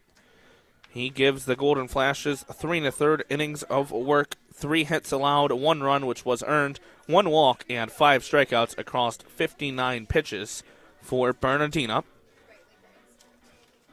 Caden Leonard is a senior right-hander, 6'5", 205 from McKenna, Illinois, Lincoln Way Central High School graduate. His 4th season with the Golden Flashes. Leonard is 2-0 this season, has a 6.23 ERA, 8 2/3 innings pitched. This is his 7th game all out of the bullpen, 11 strikeouts to 4 walks. He's given up 6 runs, all earned, 3 doubles, 1 home run. Opponents batting .235 against him. He has not allowed a run in his past 2 games pitched, which lasted 1 2/3 innings pitched. It'll be 3-4-5 due up for Bowling Green. DJ Newman, the designated hitter, Brady Birchmeyer, the first baseman, and Sam Seidel, the second baseman for the Falcons. Newman's last outing happened to be a strikeout when Bernardina was still on the mound for the Flashes. Check swing on a first pitch for a strike by Newman. Newman led off the game, his first at-bat with a single. Part of back-to-back singles that ended up coming around to score for the Falcons in the first. Swing and a miss on the off-speed pitch on the outside once again by DJ Newman. Newman's been a little hesitant at the plate ever since that first at-bat. Leonard's 0-2 pitch to DJ Newman spikes it in the ground in the other batter's box. Count moves to 1-2. Kent State leading Bowling Green 6-5 as we're in the bottom of the 7th. Falcons no stranger to trailing after the 6th inning this year. As Leonard comes set and delivers on the outside corner, rang him up. DJ Newman down on strikes for the second at-bat in a row. This time looking after going down swinging in the 5th. One batter, one strikeout for Leonard.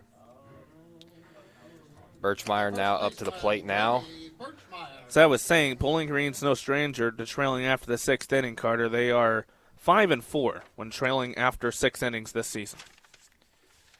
First pitch, fastball, catches the outside corner against Birchmeyer. Mentioned that record being above 500 is always a good thing to see, especially in this instance for Bowling Green. Birchmeyer, one hit today. Caught him in between there. Little half swing from Brady Birchmeyer, and he's down on the count 0-2. Birchmeyer has walked, singled, and struck out swinging. Looked like it nearly clipped him there for a second, but he got out of the way just in time. The 0-2 pitch from Leonard. Just inside for a ball. Nice take by Birchmeyer at the plate.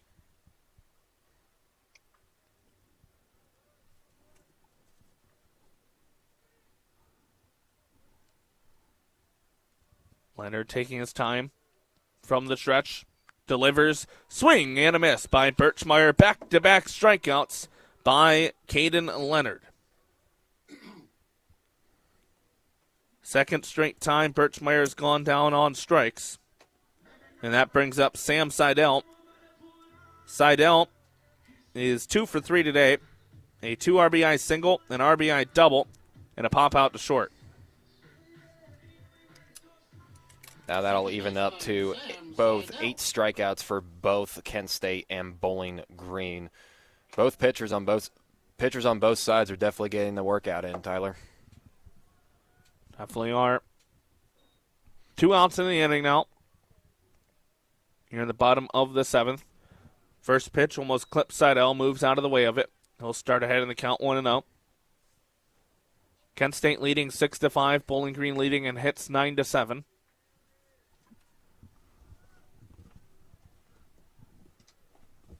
The 1-0 pitch to Seidel.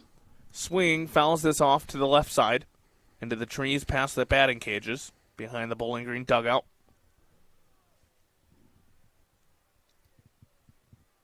Seidel looking to extend the inning for the Falcons. Start a 2-out rally.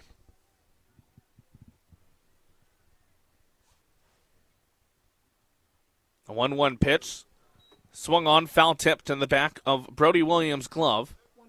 Down in the count now 1-2.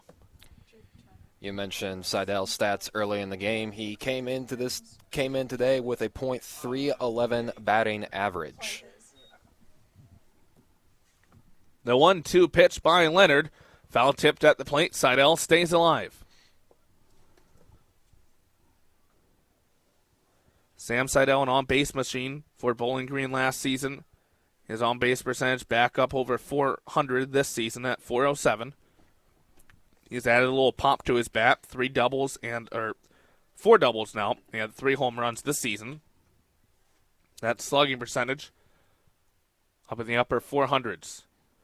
The 1-2 pitch misses outside with a breaking ball. Count goes even to 2-2 with 2 outs in the bottom of the 7th.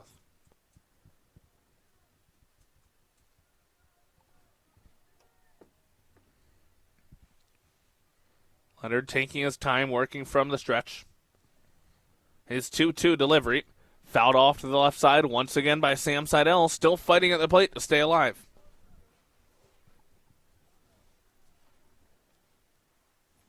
If Seidel is able to reach base, Caden Parker awaits on deck. Parker's last time at bat definitely worked out in his favor, Tyler. So let's see if Seidel could complete the cycle here. 2-2 pitch is flown out into fairly deep left field. Moving towards the foul line is Gerlach, and he makes the catch to end the inning. A 1-2-3 inning in relief by Caden Leonard sends us to the top of the 8th. Kent State leading Bowling Green 6-5 here at Stellar Field. You're listening to BGSU Baseball on WBGU 88.1 FM.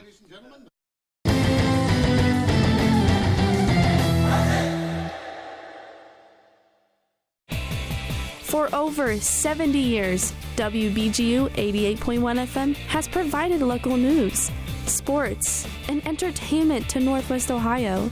As a non-commercial radio station, WBGU relies on the generous contributions of local businesses in the form of underwriting.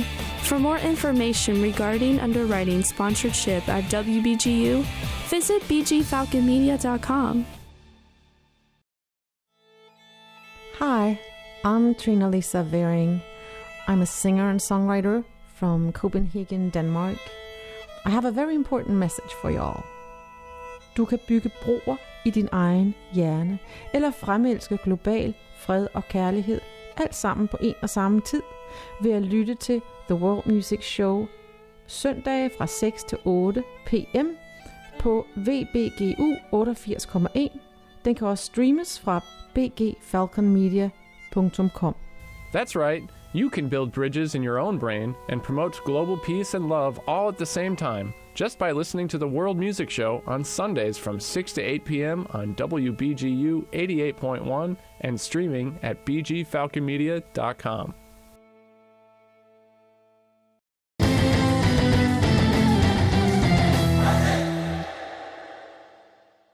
Owen Poole's day is done. Jacob Turner in to pitch for Bowling Green. Tyler Kavlitz alongside Carl Leonard from Falcon Media Sports Network here with you for this one. Carter, can you go over Owen Poole's final line? Absolutely, Tyler. So Owen Poole pitched 3 innings today, 31 pitches to count with 2 strikeouts and not allowing a single hit on the mound for the Falcons. So overall, really solid day for Owen Poole. Jacob Turner. He is a junior right-hander, 5'11", 197 from St. Clair, Michigan. Talked about walk-up songs earlier. This might be up there for the best. Enter Sandman by Metallica. Off the Black Album, probably one of the best metal albums to have ever been created. Another fellow reliever, one of the best relievers in LB history, probably the best. Mariano Rivera came out to that through his illustrious career. Jacob Turner this season, this will be his 7th appearance, his 3rd from the bullpen. A 759 earned run average, 101 record this year. Does not have a saved. He served as the team's primary closer last year. 21 1/3 innings pitched. He's given up 33 hits, 22 runs, 18 of which are earned. 18 strikeouts to 4 walks, a very nice strikeout to walk ratio. He's given up those 7 doubles and 8 home runs. Opponents batting .351 against him. He's given up a home run in every appearance that he's had this season. Led the team with 5 saves last season, and also this one grounded down the third base line, but foul by Billy Gerlach. Fun fact about Jacob Turner, powerlifting state medalist and a 2-time finals qualifier. So cross-country finals qualifier. Cross-country, there we go. He is an all-around athlete out there on the mound. Good fastball out of his arm. Gerlach, Reese, Marshall due up 7-8-9 for the Golden Flashes. This one in the dirt in the other batter's box for a ball. 1-1 count on Gerlach. Gerlach came into the game for Alejandro Covas over there in left field.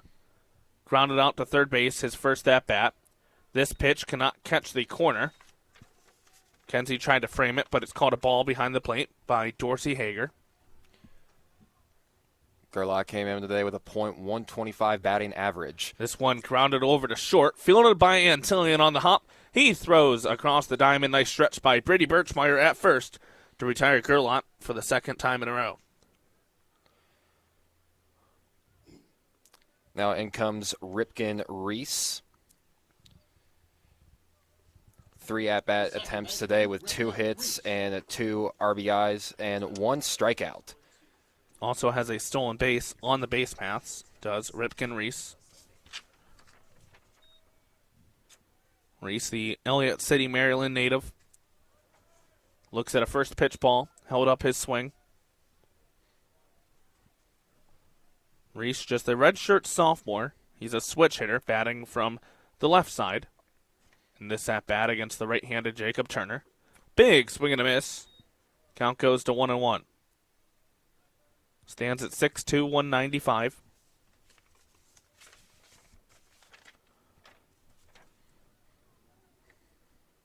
Batted .250 last season. Saw action as an infielder and a catcher. Another big swing and a miss by Ripken Reese, and he's behind in the count 1-2. He was a highly rated player out of high school in Maryland.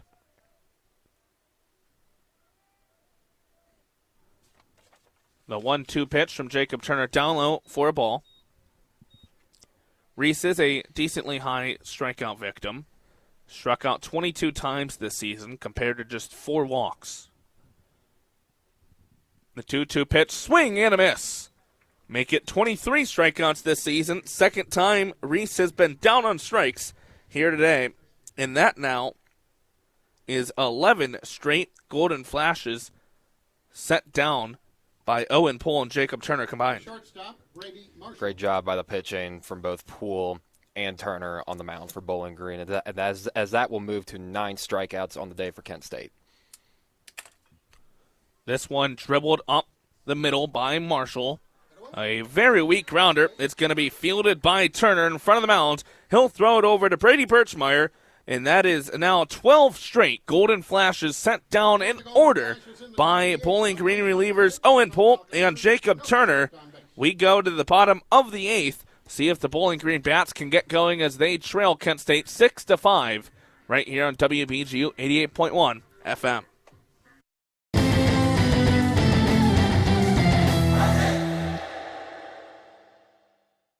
BG Authors is a campus organization dedicated to highlighting authors connected to the university. BGSU has produced some amazing authors, including Beth Macy, James Baldwin, and Tim Conway, to name a few. Visit bgauthors.com and subscribe to the blog that regularly updates on new releases, classics, non-BGSU authors, and other features such as book versus movie. That's BG Authors at bgauthors.com.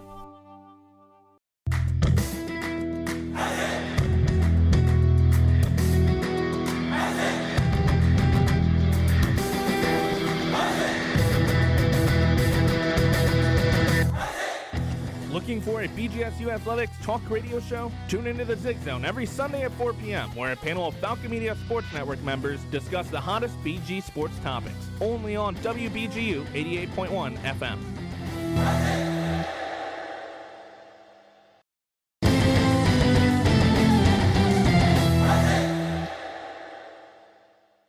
Back here at Stellar Field, we go to the bottom of the 8th. Bowling Green looking to get the bats going. Just 1 run over the past 4 innings, as during that span, their relievers and Owen Poole and Jacob Turner have set down 12 straight golden flashes in order. It'll be 6, 7, 8 due up for Bowling Green. Caden Parker, Coop McKenzie, and Gavin Gannon. Parker 1 for 2 on the day with a double. Lines this one out, right center field. That's going to drop in front of the center fielder, Kirikoff, for a leadoff single for Caden Parker. Game-tying run now over at first base. That'll mark Parker's second run of the afternoon.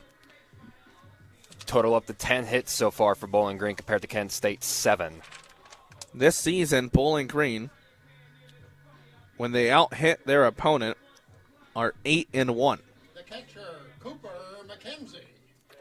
Talk about domination. We also talked about trailing after 6 innings. When Bowling Green trails after 7 innings, they are 6-5 this season, still with a winning record in those scenarios. This one fouled off to the right side by Cooper McKenzie. McKenzie today has lined out to right, grounded safely into a fielder's choice, and struck out looking his last time up back in the bottom of the 6th. Throw over to first. Parker back in time. Caden Parker does have a stolen base on the day. That came back in the 6th inning. Parker overall this season is 4 for 6 on stolen base attempts. It was third base that Parker stole back in the 6th. Fastball left up high. Count goes to 1-1. Leonard on the mound nearing the 20-pitch mark with still 2 strikeouts, only allowing 1 hit so far in a short time on the mound. Pitch by Leonard up and in for a second straight ball, 2-1. McKenzie does have some pop in his bat. 2 doubles, 2 home runs, 13 runs batted in and a .538 slugging percentage this season for Cooper McKenzie. Make it 14 runs batted in, drove in one earlier on the fielder's choice. His pickoff attempt a little closer, but Parker back in time once again.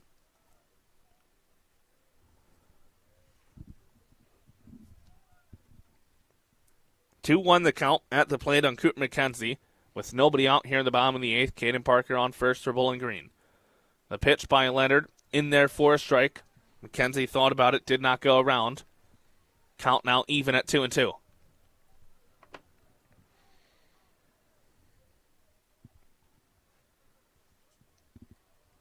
Leonard taking his time on the mound, working from the stretch with the runner on. Another pickoff attempt, third of the at-bat here by Caden Leonard. Pitch clock will get reset on the 2-2 count.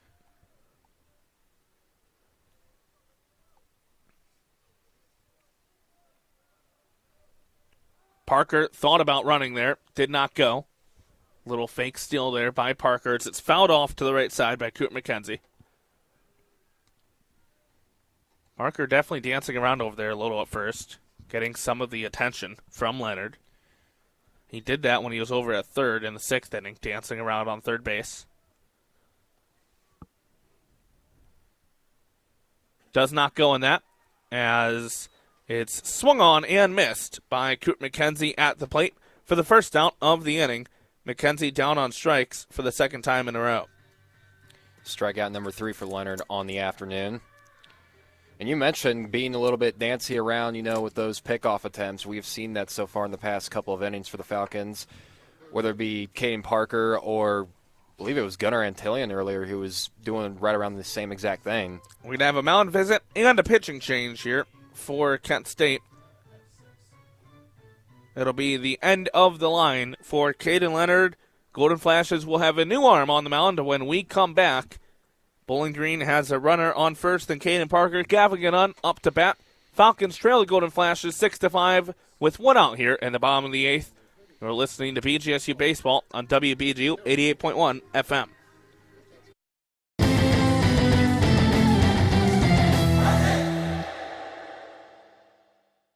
Hey BGSU students, this is your opportunity to host your very own radio show or podcast.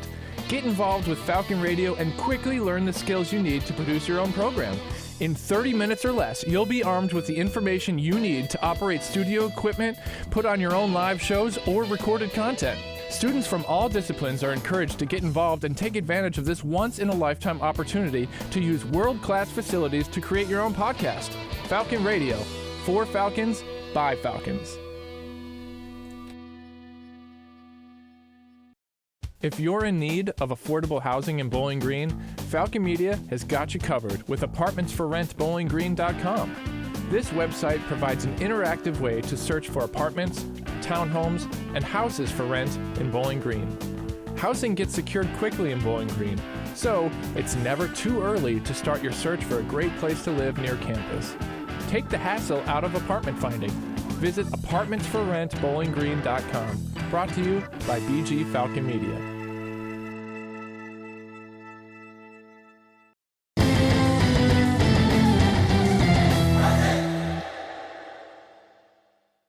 New pitcher on the mound for Kent State is Peyton Carrico.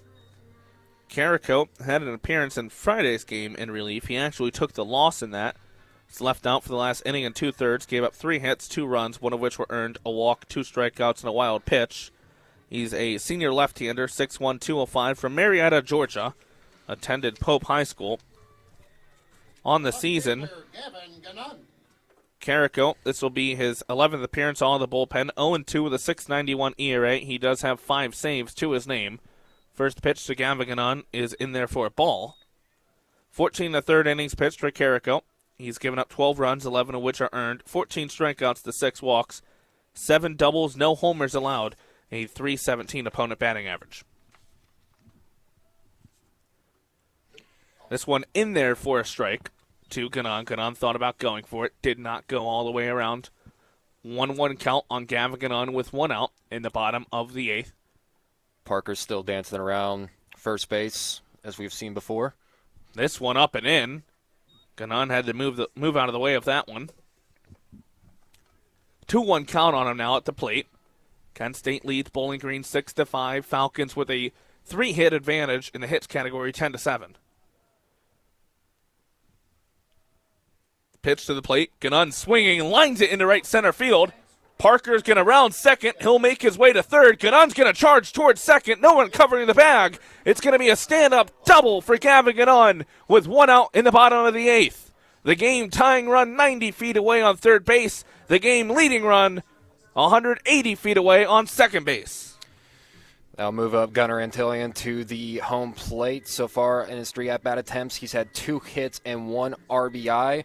No strikeouts, no nothing so far. So far for Antillion, he's been doing pretty solid at home plate. And as you mentioned, Tyler, the tying run at third.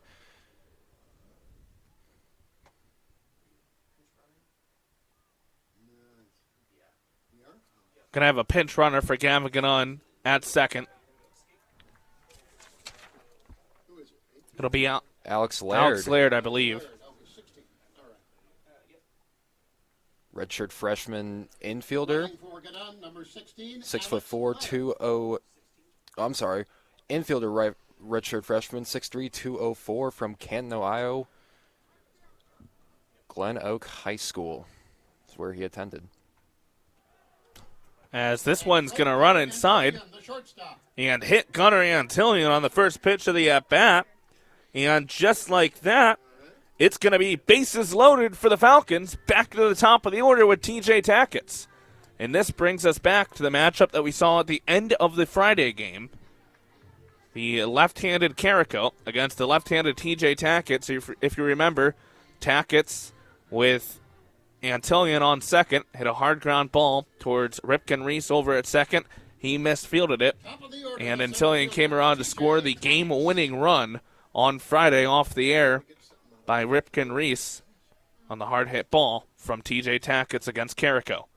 And he hit right towards Reese once again. He'll turn to 2, get the out at second with Marshall, and he came off the bag. Klotz came off the bag at first. 1 run scores for Bowling Green, another nailed at the plate. So they got the out at second. Tackett was safe at first. Parker scored from third to tie the game. Alex Laird tried to be aggressive after he reached third when they were wondering about if he stepped off the bag or not at first, if Klotz did.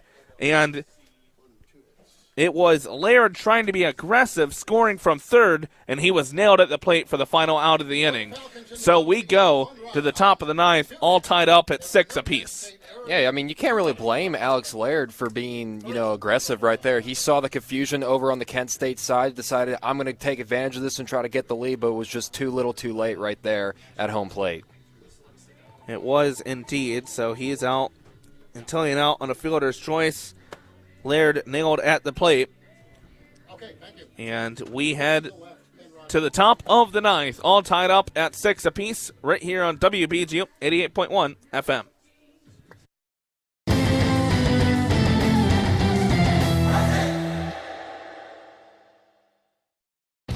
Follow and engage with BG Falcon Media on social media. Find the handle at BG Falcon Media on Facebook, Instagram, Twitter, and YouTube for all sorts of content, including news information, BGSU athletics coverage, and feature stories from across campus. Enjoy specialty content such as full episodes of the local music showcase, Live and Loud. The coverage continues with BG Falcon Media on all major social platforms.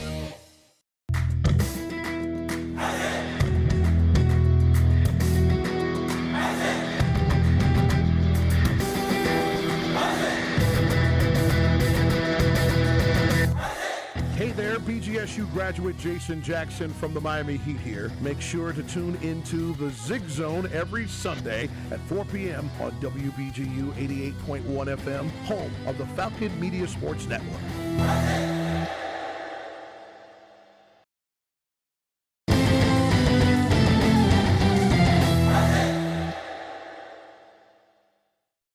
Jacob Turner's day is done on the mound for the Falcons. He gives Bowling Green an inning in relief, a scoreless inning in relief, does not allow a hit. strikes out 1 across 10 pitches.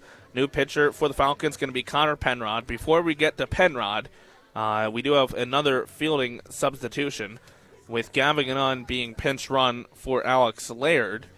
He is out of the game. Zach Horkey will take his spot out there in left field. Connor Penrod this season has been nothing short of spectacular for Bowling Green. Penrod, the senior right-hander from Wauseon, Ohio, went to Wauseon High School, 6'2", 203. Penrod this year, this will be his 9th appearance all out of the bullpen. He's 2-0, has not allowed a run in 11 innings pitched, has 5 saves on the year.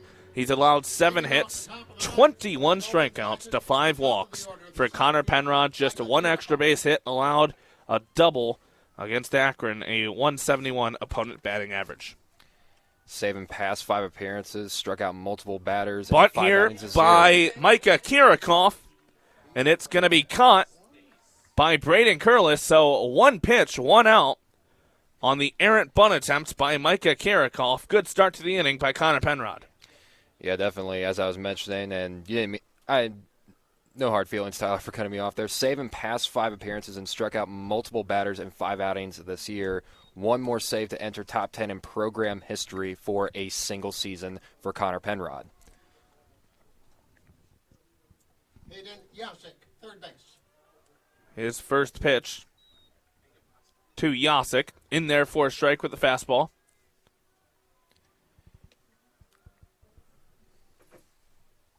Penrod, an electric fastball and a very good curveball. Another fastball here, dotted the outside corner. Has Yasik down to the count, 0-2.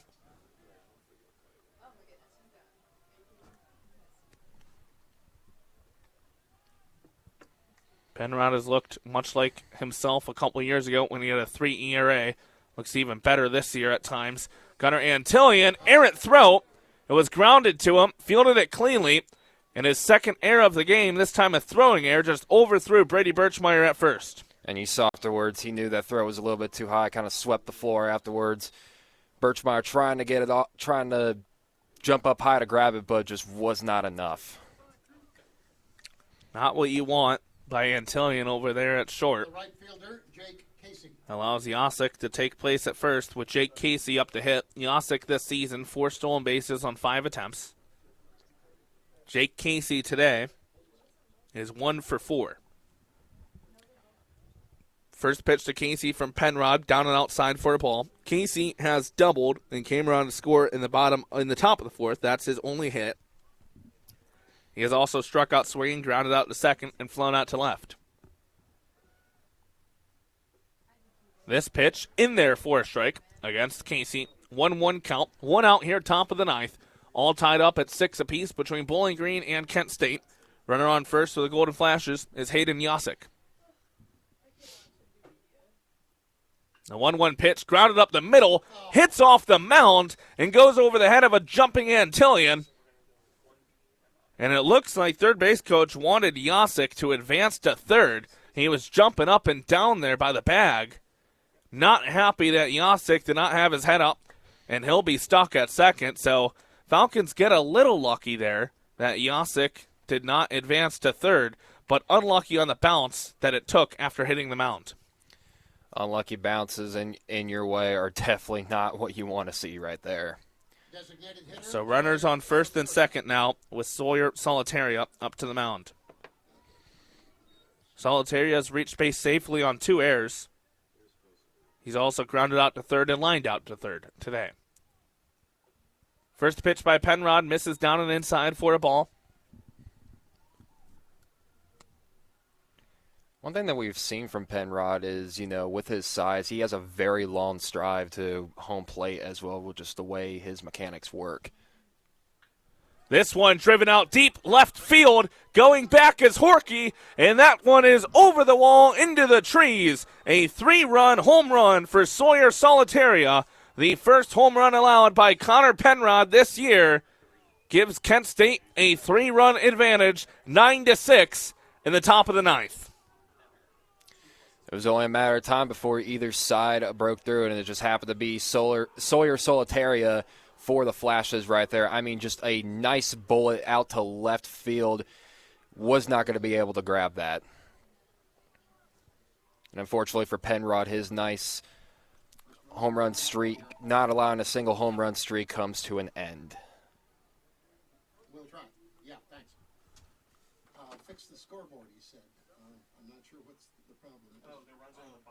Two of those 3 runs are earned against Penrod. His first 2 earned runs of the season.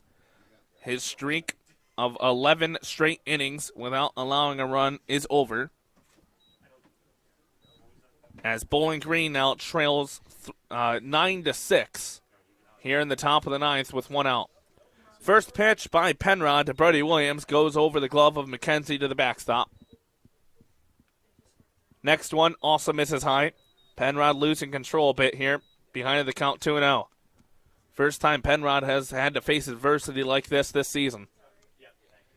And it's all about handling those situations very, very well. Fastball skied up in the air to the left side, and it's going to drift foul by the batting cages behind the Bowling Green dugout. If you're Bowling Green, you have to be in damage control at this point. You can't allow this lead to get any larger than what it is right now. Down by 3 runs in the top of the 9th with 1 out, 9-6. It's all really about containing right here, Tyler. It's all about just putting that 3-run homer past you and just worrying about what you can control right here, right now.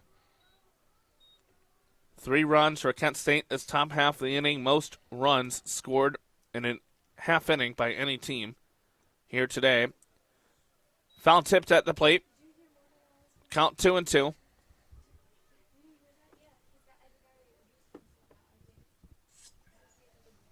Brody Williams on the day is 2 for 3, a double and a triple. He's flown out to right and walked. Has 2 RBIs to his name. The 2-2 pitch by Penrod. Fastball flied out into shallow right field. Coming in to make the catch is Parker, calling off Sam Seidel for the second out of the inning. That'll bring up Hunter Klotz, the first baseman. He'll look to keep the inning alive for Kent State. He's 1 for 3 on the day with a double, an RBI double, a strikeout swinging, and a fly out to center field. He has also walked today. The first baseman, Hunter Klotz.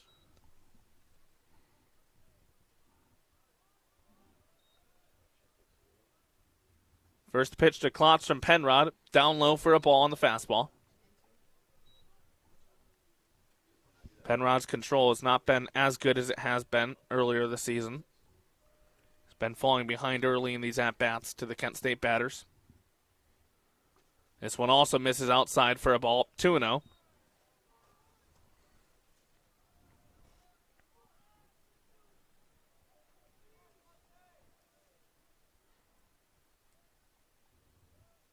Penrod takes a deep breath at the mound, now delivers. Fouled off to the back, into the netting by Klotz. Count now 2-1.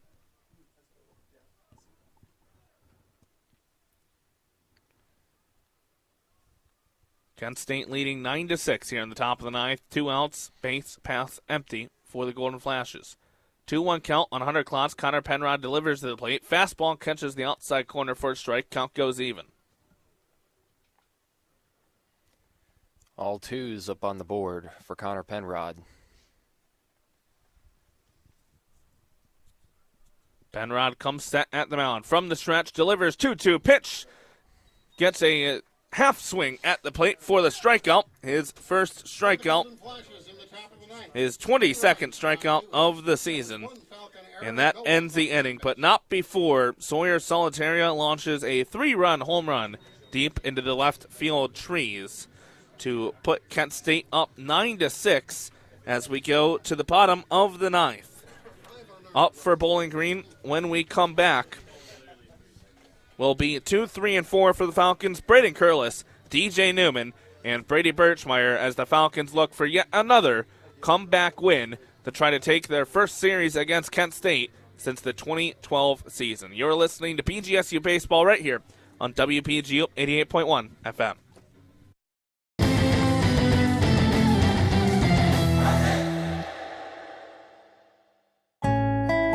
everyone. I'm Claudia Schmidt.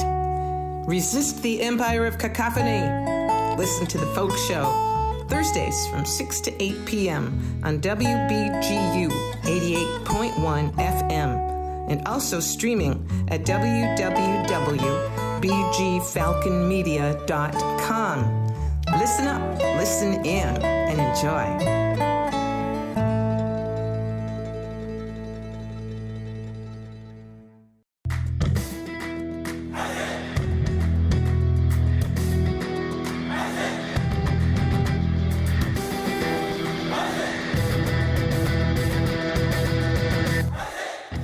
BGSU graduate Jason Jackson from the Miami Heat here. Make sure to tune into the Zig Zone every Sunday at 4 p.m. on WBGU 88.1 FM, home of the Falcon Media Sports Network.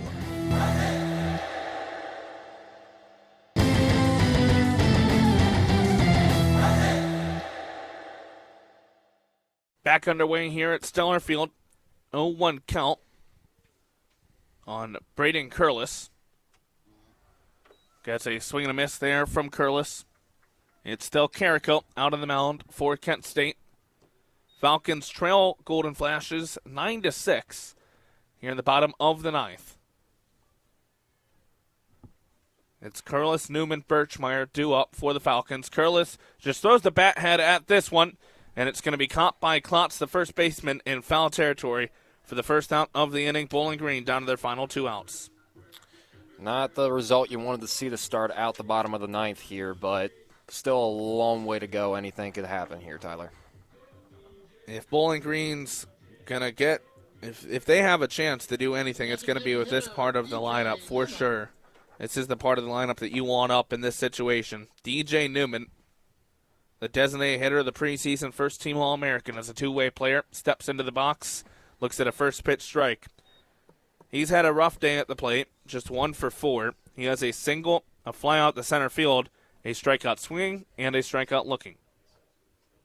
The 0-1 pitch by Carrico, fouled off to the back by Newman. He's down to the count 0-2.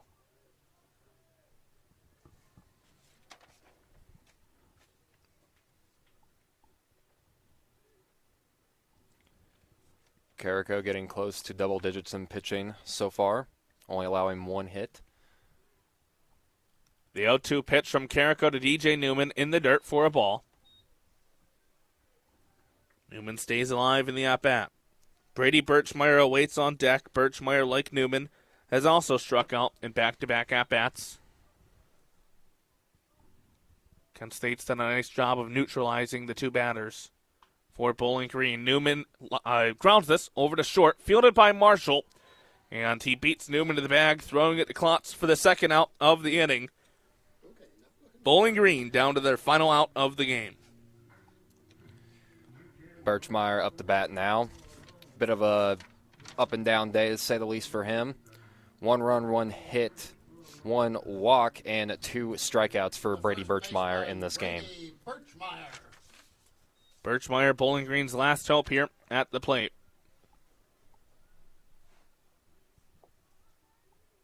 Carrico looking to redeem himself from Friday's game, while Bowling Green looking to stop history from repeating itself against Kent State last year.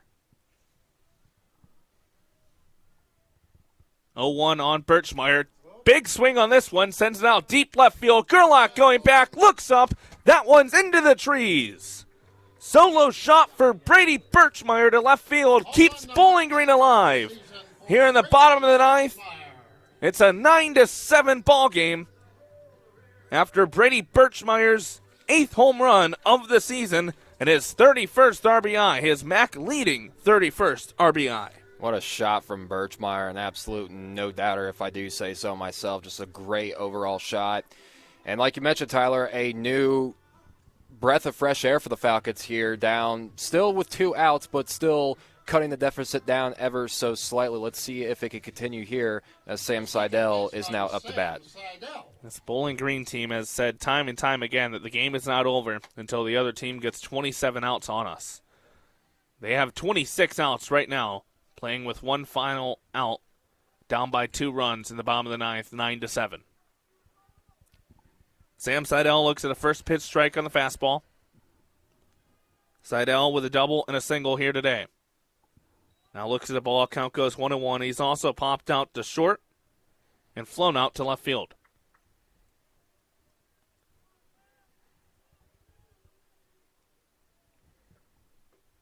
Seidel looks at another ball outside, looking to keep the two-out rally alive here for Bowling Green.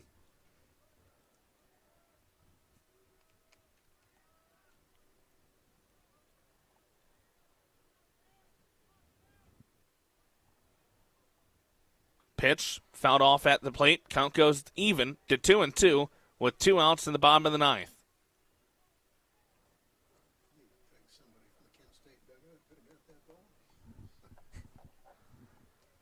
Sam Seidel. It's all down to him to keep the game alive for Bowling Green at the plate. If he can get on, Caden Parker would be the game-tying run on deck. The 2-2 pitch to Seidel in the dirt for ball 3. Count goes full. Biggest pitch of the game upcoming.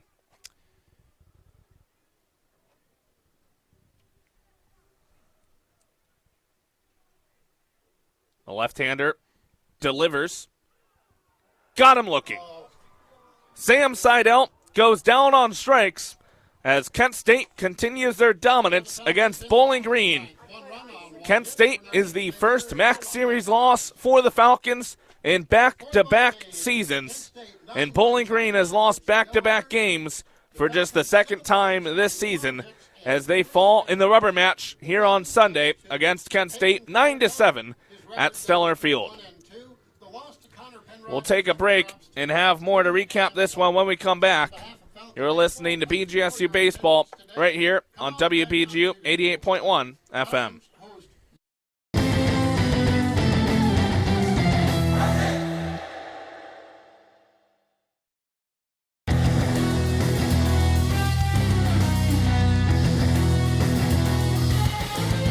Interested in joining Falcon Media Sports Network? If you're looking to get involved, send an email to sports@bgfalconmedia.com.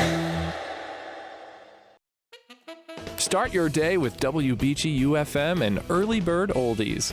Tune into Northwest Ohio's community radio station weekdays from 4 to 6 a.m. for classic hit music from decades past. Enjoy all the golden oldies you remember and stick around for local community news and entertainment with The Morning Show. Early Bird Oldies, broadcast weekdays from 4 to 6 a.m. on Northwest Ohio's community radio station. Wake up and get going with the music you know and love. Early Bird Oldies broadcasts weekdays from 4 to 6 a.m. and plays all the tunes you remember. Find WBGU on the bottom of the dial at 88.1 FM or streaming worldwide on bgfalconmedia.com. Early Bird Oldies will put a smile on your face and make you tap your feet. And it's only on WBGU, Northwest Ohio's community radio station. You are listening to WBGU 88.1 FM, home of the Falcon Media Sports Network.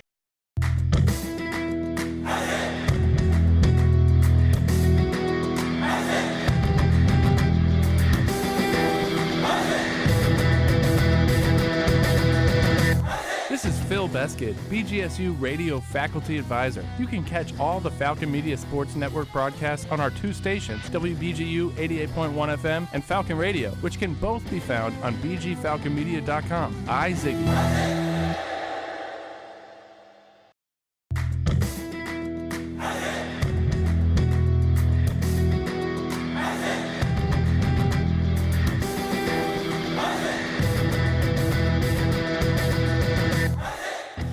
BGSU graduate Jason Jackson from the Miami Heat here. Make sure to tune into the Zig Zone every Sunday at 4 p.m. on WBGU 88.1 FM, home of the Falcon Media Sports Network.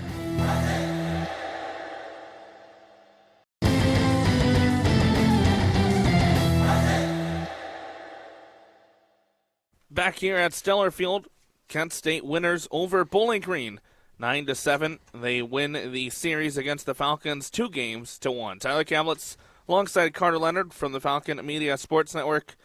Carter Bowling Green came into the series looking to reach historic milestones with their winning streak. They walk out of the series losers of 2 straight and fall once again in a season series to Kent State, and have not beat the Golden Flashes in a series since the 2012 season.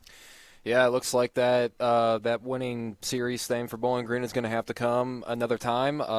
This time around on the Sunday loss, it's a little bit more respectful, not a shortened game, like we saw yesterday. It was a much better fight from the Falcons today, but just another tough loss all around for this team. But they'll have to go and try to regain some confidence on Tuesday when they play Youngstown State. And history repeats itself. Kent State now is Bowling Green's first MAC Series loss in back-to-back seasons. They did it last year at Kent. They do it again this year, this time here in Bowling Green. And they just carried over the momentum from yesterday's game. When you look at it, Kent State gets off to a fast start once again after Bowling Green scores 2 in the first. Kent State responds by scoring 2 in 3 straight innings in the second, third, and fourth. And that really carried them over the top when you add on that they scored 3 runs in the ninth, that 3-run home run proving crucial there at the end of the game. Yeah, definitely. Once that 3-run homer occurred earlier, at the top of the ninth, we were just like, oh boy, this is going to be difficult for Bowling Green to get out of this hole. And not that they haven't done something similar like that before, but it's just when it's that late in the going, that's when it becomes really, really difficult, as opposed to like if it was at like the top of the second or third. But it's just those difficult situations right there. One positive for Bowling Green, I will say today compared to yesterday, their pitching was definitely a lot better. They tied with Kent State with strikeouts on both sides of the ball, so definitely a little bit better than that. Some cases, like Kyle Halleck said in the post-game interview, that you get rewarded sometimes for that, even though if it's, the game doesn't go out in your favor in the end. Peyton Carrico gets redemption for Friday and picks up his first win of the season. He moves to 1-2 on the year. Pitched an inning and 2/3, gave up 2 hits, a run, struck out a batter, and he takes the win. Connor Penrod takes his first loss of the year. He is human. He goes an inning, gives up 2 hits, 3 runs, 2 of which are earned, all 3 runs off a 3-run home run to left field. He strikes out 1 of the 6 batters that he faces, and his ERA on the season moves from 0 to 1.50. Some of the other standouts for both teams, you had 3 2-hit performances by Kent State. Jake Casey goes 2 for 5, scores twice. Sawyer Solitaire only had 1 hit, but it was a huge one, a 3-run home run in the ninth against Connor Penrod. Brody Williams, 2 for 4, 2 runs batted in. And Ripken Reese, 2 for 4 with 2 runs driven in. For Bowling Green, DJ Tackett to the second straight game struggles at the leadoff spot, 0 for 5 with an RBI. Garrett Wright, 2 for 3 with 2 runs scored. Brady Birchmeyer, 2 for 4 with 2 runs scored and an RBI. Sam Seidel, 2 for 5 with 3 RBIs. Caden Parker, 2 for 3 with 2 runs scored. And Gunnar Antillion goes 2 for 3 in the 9-hole spot. Garrett Wright did have to leave the game for Braden Curlis, so have to hope that nothing is wrong with Garrett Wright, and he just needed a little bit of a break. We'll have to wait and see if he does play on Tuesday against Youngstown State. That'll be the next game for the Falcons right here on Tuesday. They will wrap up their 6-game homestand facing the Youngstown State Penguins on March 25th. Falcon Media Sports Network will have a broadcast for that game, but that'll be a big rebound game for the Falcons. It's not a conference play game, but could serve as a refresh for Bowling Green, Carter. Yeah, absolutely. You got to take those non-conference games, really to heart. You got to, regain your confidence somehow, and they have a chance to do that Tuesday. And like you mentioned with Connor Penrod, he's human at the end of the day. He's not going to be perfect all the time, so that's a bit unfortunate for him, as he had a really, really stellar start to the year, but just unfortunate that it kind of came to an end today. But the Falcons will definitely take this as motivation going into Tuesday. 3 p.m. start time on Tuesday against Youngstown State at Stellar Field. I will be on the broadcast with Sam Morris on WBGU 88.1 FM. You can hear it right here. We'll have pregame about 2:45 on Tuesday. Before we go off the air, a couple thank yous to send around. First to our board operator, back in the WBGU 88.1 FM studios. Jack Schill couldn't get on air without you pushing all the buttons and moving all the sliders. So thank you for your work you do back there in the Kulin Center on the campus of Bowling Green State University. Also want to thank you, Carter, for hopping on the broadcast with me. Your first baseball broadcast was great calling it with you. Yeah, it was definitely a pleasure being on, and hopefully I get to be on more of these this year. It was really fun to be on today. Also like to give a shout-out to Reese Patricus, braving the cold out there for the video. He'll have a highlight video later on the day on the BG Falcon Media YouTube channel. We'll have a recap of the game later on bgfalconmedia.com. Would also like to thank Lucas Kleinmeyer, the Falcon Media Sports Network Sports Director, for scheduling this all out, and to Carl Smith, the Falcon Media Advisor, for giving us all the opportunities we have within BG Falcon Media and the Falcon Media Sports Network. But that'll do it for us here from Bowling Green. Kent State winners over Bowling Green 9-7. They win the series 2-1. For Carter Leonard, Jack Schill, this is Tyler Cavlett saying have a great day, everyone, and stay safe.